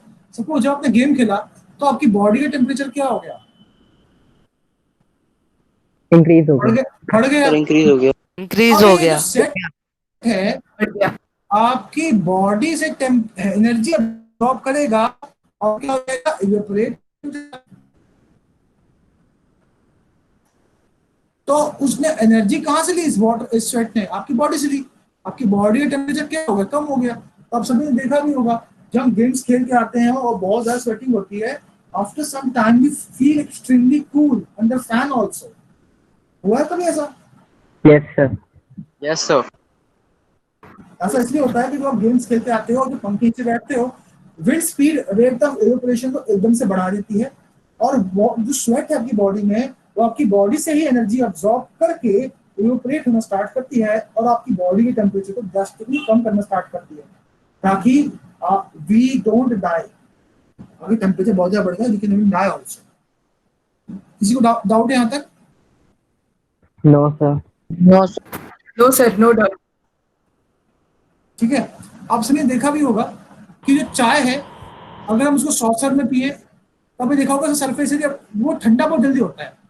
सॉसर में अगर आप चाय पीते हो या दूध पीते हो गर्मा गर्म, तो सरफेस एरिया बढ़ गया, ज्यादा पार्टिकल सरफेस पे आ गए इवेपोरेट होने के लिए, तो इजिली इवेपोरेट होंगे। अगर इजिली इवेपोरेट होंगे तो रेट ऑफ इवेपोरेशन बढ़ जाएगा, तो जो दूध है कंटेनर में वो क्या हो जाएगा, कूल हो जाएगा, क्योंकि उसने इवेपोरेट होने के लिए एनर्जी किससे ली है, अपने सिस्टम से ली है और सराउंडिंग से ली है। यस सर, सिस्टम से ली है, जिसकी वजह से दूध कूल हो जाएगा। ध्यान दीजिएगा, evaporation causes cooling because it takes the energy from the system in which it is in contact with। जिस भी सिस्टम के साथ वो कॉन्टैक्ट में है, सपोज एनवायरनमेंट है, ये लिक्विड है, जिसके साथ भी वो लिक्विड कॉन्टैक्ट में रहेगा वो उससे वो एनर्जी ऑब्जॉर्ब करके इवेपोरेट हो जाएगा। ठीक है, so it causes cooling। यहाँ तक सभी सॉसर क्या होता है सर? सॉसर बेटा चाय की केतली होती है बेटा, प्लेट समझ लो, प्लेट कटोरा समझ ले। Okay sir. ठीक है, अगर ये मेरा हाथ है मान लो, अगर मैं यहाँ पे आइस रखूं, आइस क्या करेगा, मेरे हाथों से एनर्जी ऑब्जॉर्ब करेगा और इवेपोरेट होगा, मेल्ट होगा फिर इवेपोरेट होगा। ठीक है, तो भी आप सभी ऑब्जर्व करेंगे। या आइस मत लो बेटा, आइस एग्जांपल टेक्निकली सही नहीं होगा, बहुत लंबा प्रोसेस हो जाएगा। आप पेट्रोल ले लो पेट्रोल ले लिया मैंने हाथ में, अगर मैंने पेट्रोल ले लिया अपने हाथ में तो ये इजीली क्या होने वाला है, इवेपोरेट होगा। इवेपोरेट होने के लिए हमारे हाथों से एनर्जी ऑब्जॉर्व करेगा ये, और हमारे हाथ को ठंडा महसूस होगा, क्योंकि हमारे हाथ से एनर्जी जा रही है तो हमें कूल फीलिंग आएगी, कोल्ड फीलिंग आएगी। अगर मैं एक गिलास लूं, इसमें चिल्ड वाटर डाल दूं, तो आप देखोगे इसकी आउटर सरफेस पे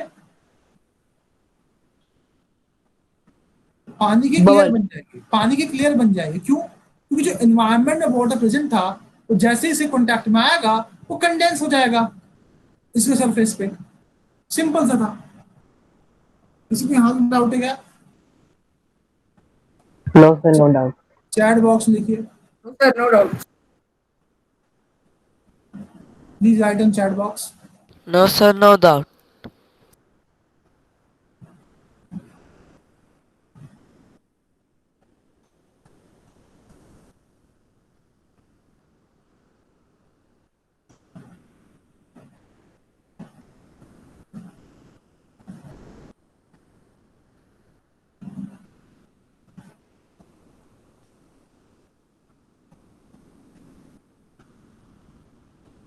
बेटा अर्दन पॉट की कूलिंग बहुत आसान थी, कुछ भी नहीं था। एक मटका था, मटके के छोटे छोटे पोर्स थे, पानी था अंदर, पानी इवेपोरेट होना चाहता था, इवेपोरेट होने के लिए वो इन पोर्स के थ्रू निकलेगा, और अगर उसे मटके से बाहर निकलना है तो उसे वेपर फेज में आना होगा, क्योंकि लिक्विड फेज में तो पानी बाहर आ नहीं सकता। तो वो बचे हुए लिक्विड से ही एनर्जी अब्सॉर्ब करेगा और वेपर फेज में आ जाएगा और बाहर निकल जाएगा।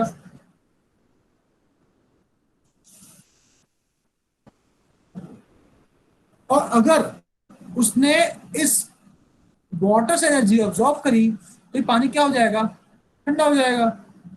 पानी अगर ठंडा हो गया तो टेम्परेचर घट गया इसका मतलब तो यही है।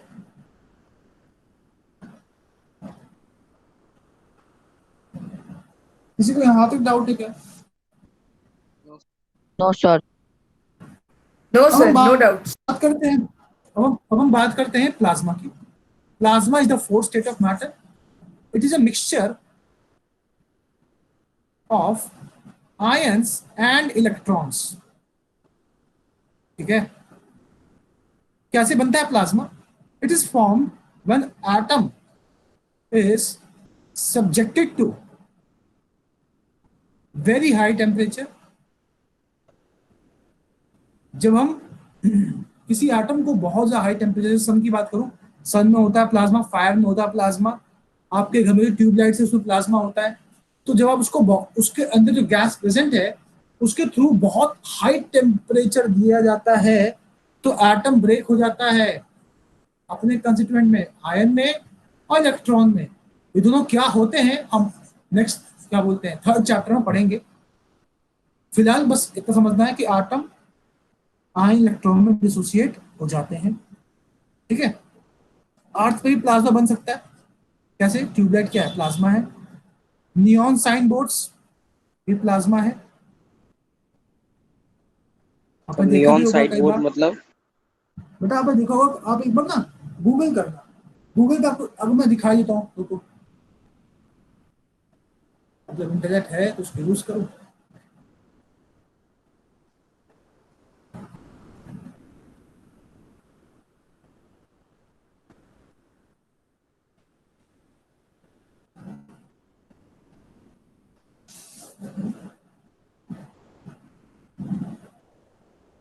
सर आपने एटम में एक इलेक्ट्रॉन लिखा और दूसरा क्या लिखा है?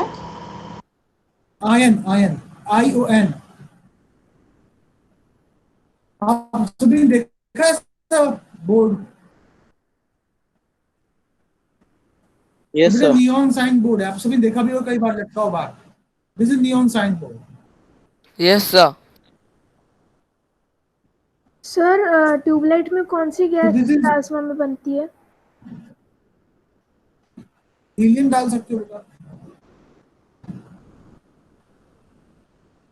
ठीक है, अब हम बात करते हैं BEC की। सर बोस-आइंस्टाइन इसको कंडेंसेट। बोलते हैं हम बोस। यस, एक साइंटिस्ट है सत्येंद्रनाथ बोस, उन्होंने फिफ्थ स्टेट ऑफ मैटर के बारे में स्टडीज किया और उन्होंने अपनी स्टडीज को किसको भेजा? एल्बर्ट आइंस्टाइन को। और इन दोनों कंबाइंड स्टडी करके कहा कि हाँ जी एक फिफ्थ स्टेट ऑफ मैटर होगा, उसको हम बोलेंगे बोस आइंस्टाइन कंडेंसेट। लेकिन इसको बनाया किसने? 1920 बनाया गया। किसने बनाया था? सॉरी 1920 में नहीं, ये बना था उसके बाद ही बना था 1950s का राउंड। तो एक 3 साइंटिस्ट थे, विमेन, कॉर्नेल एंड केटरले। ये Massachusetts institute of rubidium gas को 0 केल्विन तक कूल किया। ठीक है, 0 केल्विन तक कूल करने के बाद क्या हुआ? रुबीडियम गैसेस के एटम बहुत ज्यादा पास आ गए आपस में और सारे एटम ने क्या बनाया? क्लम्प ऑफ एटम, क्लम्प बन गया एटम का। ठीक है, and this state was called Bose Einstein condensate. इसकी प्रॉपर्टी क्या थी? सर 3 साइंटिस्ट के प्रॉपर्टी शो नाम कर रहा है super. Sir all atoms are behave like one. दुआ समझाना। बेटा मैंने सिंपल सी बात बोली है कि बोस-आइंस्टाइन कंडेंसेट दरअसल सत्येंद्रनाथ बोस और आइंस्टाइन की कंबाइंड स्टडी का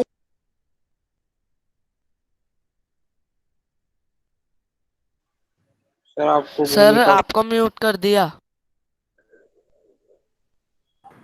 So your voice is not audible. Where is भूमिका? ओके, तो मैं आपको बता रहा हूँ बेटा कि एक साइंटिस्ट थे सत्येंद्रनाथ बोस, उन्होंने कुछ पढ़ाई करी और अपनी थेरीज को भेजा एल्बर्ट आइंस्टाइन को।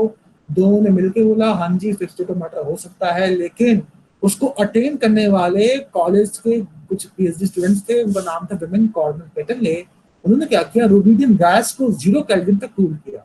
0 केल्विन तक कूल करने के कारण उनके काइनेटिक एनर्जी क्या होगी? ऑलमोस्ट 0 हो गई। तो उसके एटम जो है बहुत पास पास आ गए गैसेस के और उन एटम ने एक दूसरा क्लम्प को करके क्या बनाया? Group of atom. That clump of atom was called BEC। और BEC प्रॉपर्टी थी, इट शोज प्रॉपर्टी ऑफ सुपरफ्लुइड्स, यानी कि it can flow without any friction. BEC बिना किसी फ्रिक्शन के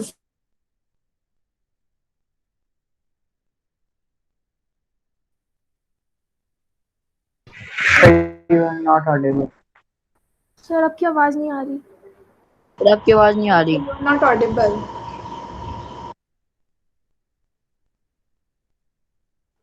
सर आपकी आवाज बहुत लो आ रही है। Sir is again disconnected, I think so. Mic वाला फोन Yes.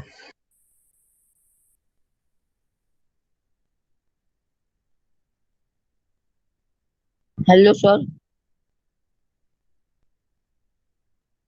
Hello, am I audible? Yes, sir. Yes, Yes, sir. Yes, sir. Yes, sir, now you are.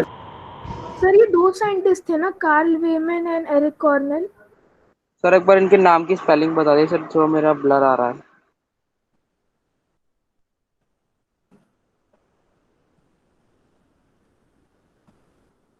Chat में सारे बच्चे कैसे कैसे इमोजीज बना रहे हैं, I can see that. Okay, तो बेटा मैं आपको बता रहा हूँ, विमेन कॉर्नेल एंड कैटरले की कंबाइंड स्टडी थी, ठीक है। सर पहला नेम समझ नहीं आया sir, women. Women, women, WIEMAN, women.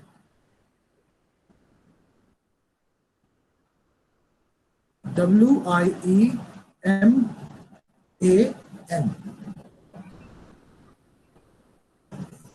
Women. Second name था कॉर्नेल, ये कॉर्नेल, आई होप ये सही है। और थर्ड था कैटरले, यहाँ पे इसको लगा लो ऐसे। सर कैटलर की स्पेलिंग एक बार प्रोनाउंस कर दीजिए। लिख दे बेटा, KETTERLE।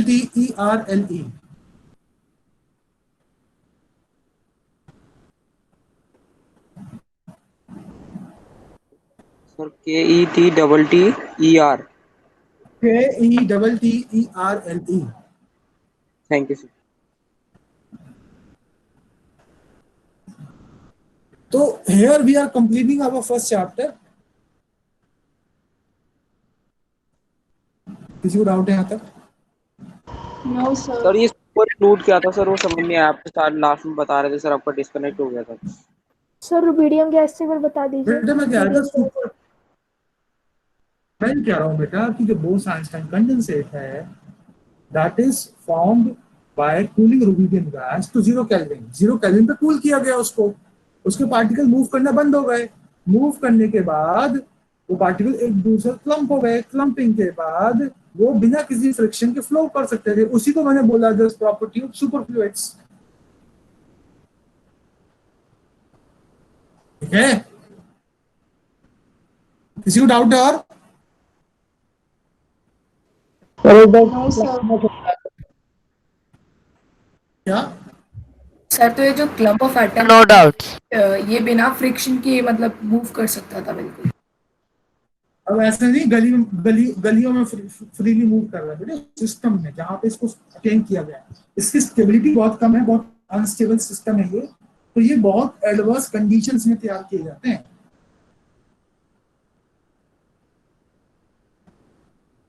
अंडरस्टूड?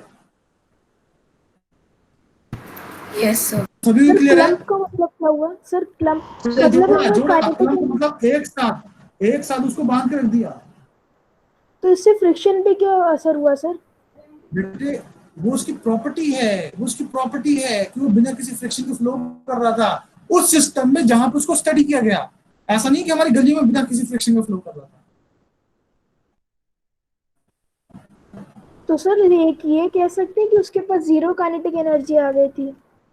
नहीं बेटा, किसी भी सिस्टम के पास 0 काइनेटिक एनर्जी नहीं हो सकती है, रेसिडुअल एनर्जी तो होती है।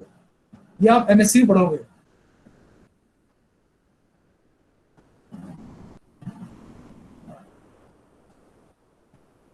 ठीक है? Yes, सभी sir. क्लियर है? सर 1955 में तो सिर्फ एरिक कॉर्नेल और कार्ल वेमन ने बनाया था ना, कैटरले ने तो बहुत बाद में बनाया था। हाँ बेटे, तीनों का कंबाइंड एफर्ट है। जब हम बात करते हैं तीनों का बात करते हैं, we talk about all of them ना, किसी एक का अलग नाम क्यों लूंगा मैं? And it's a history part. Plasma कुछ नहीं है बेटा, प्लाज्मा मिक्सचर है इलेक्ट्रॉन्स और आयंस का। किसी भी एटम को बहुत हाई टेम्परेचर पर लेके जाओगे तो वो एटम ब्रेक हो जाएगा आयन इलेक्ट्रॉन में, ठीक है। जिस बच्चे को लिंक नहीं मिला, मैं लिंक भेज दिया चैट पे, लिंक से आप कनेक्ट हो सकते हैं।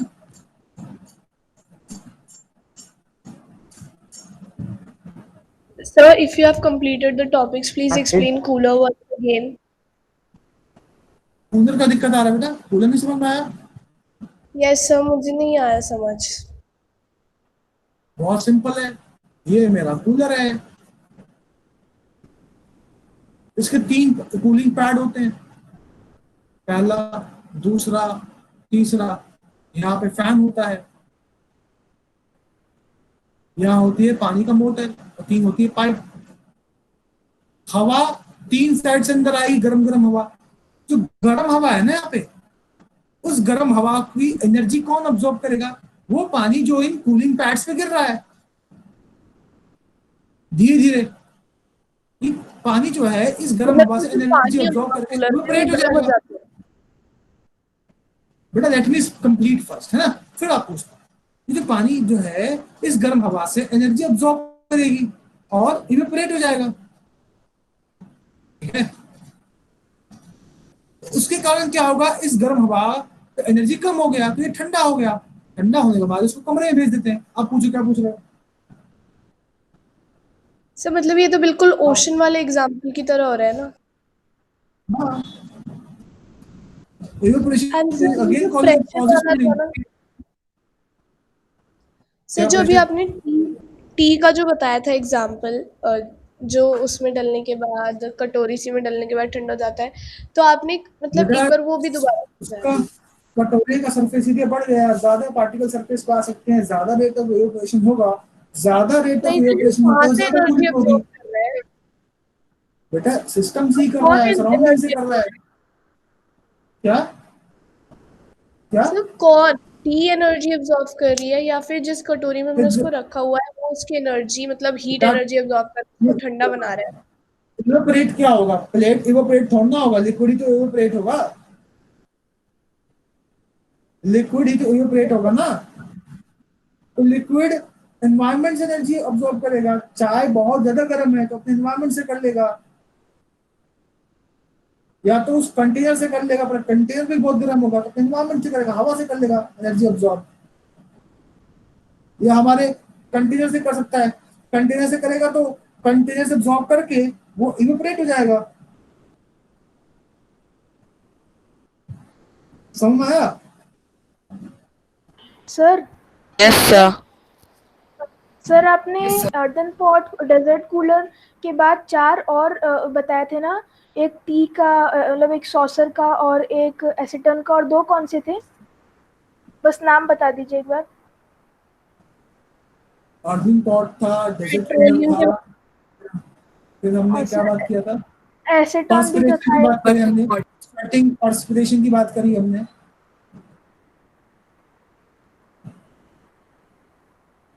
ओके सर, एक बार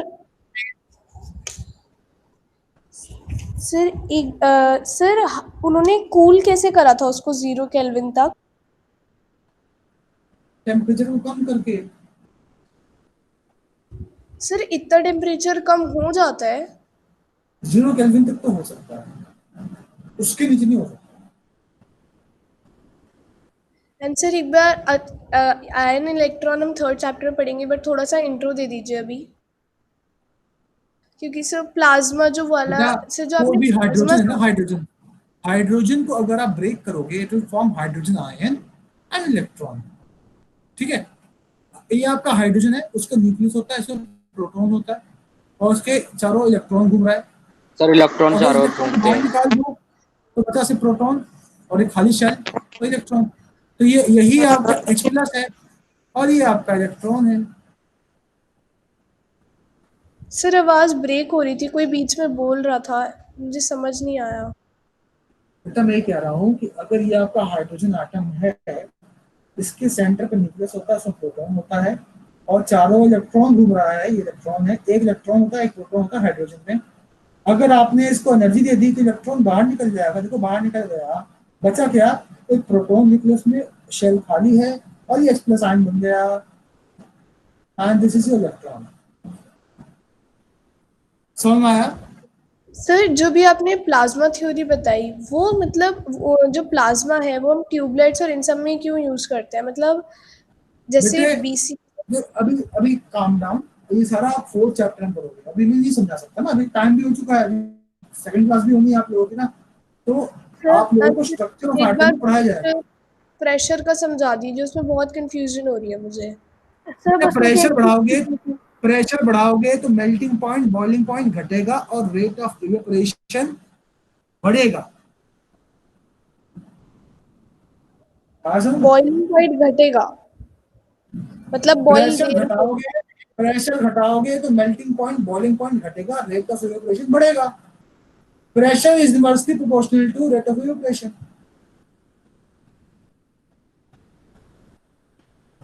सर आपने आज जो सेकंड डायग्राम दिखाया था हम लोगों को इवेपोरेशन का, वो सर बड़ा वाला डायग्राम, वो बनाना है कॉपी में? नहीं बनाने। Okay sir. सर इस चैप्टर में आपने ग्राम्स लॉ और एक लुसेक्स लॉ यही बताया ना? इसके अलावा कोई और लॉ भी आपने बताया था? बेटा लॉस तो बहुत है, लेकिन आप लोग छोटी छोटी चीजों में कंफ्यूज हो रहे हैं। तो पहले तो आपका बेस स्ट्रांग हो, तभी तो आपको मैं और सारी चीजें सिखाऊंगा ना, समझ रहे हो? अगर आपको इवेपोरेशन जैसी छोटी चीजें नहीं आ रही हैं तो बाकी लॉस कैसे सीखेंगे आप सभी? तो पहले हम बेसिक पे काम करेंगे, आप लोगों को बेसिक पे काम करने की जरूरत है अभी। बहुत सारे लॉज हैं, बहुत सारे लॉज सिखाऊंगा भी, बट पहले अपना बेस स्ट्रांग कीजिए आप सभी, और क्लास में पढ़ के ये कीजिए, ठीक है? Okay sir. ओके सभी सर। को यस क्लियर है आज की सर, क्लास? सभी को क्लियर है आज की क्लास? यस सर, यस चलिए सर। यस सर, क्लियर है। Bye sir. एक second, Shivendra Kumar Sharma, we all are in class 9 sir, explain from NCERT. क्या समझना बेटा एनसीईआरटी से? सारे एनसीईआरटी पढ़ रहे हैं हम। शिवेंद्र हम एनसीईआरटी पढ़ रहे हैं बेटा, हम एनसीईआरटी को नहीं छोड़ रहे हैं, हम सारे एनसीईआरटी पढ़ रहे हैं। Shivendra can you hear me?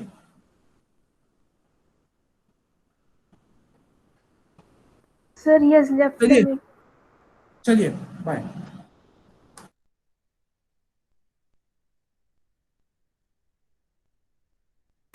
Good evening sir. Good evening sir. Good evening sir.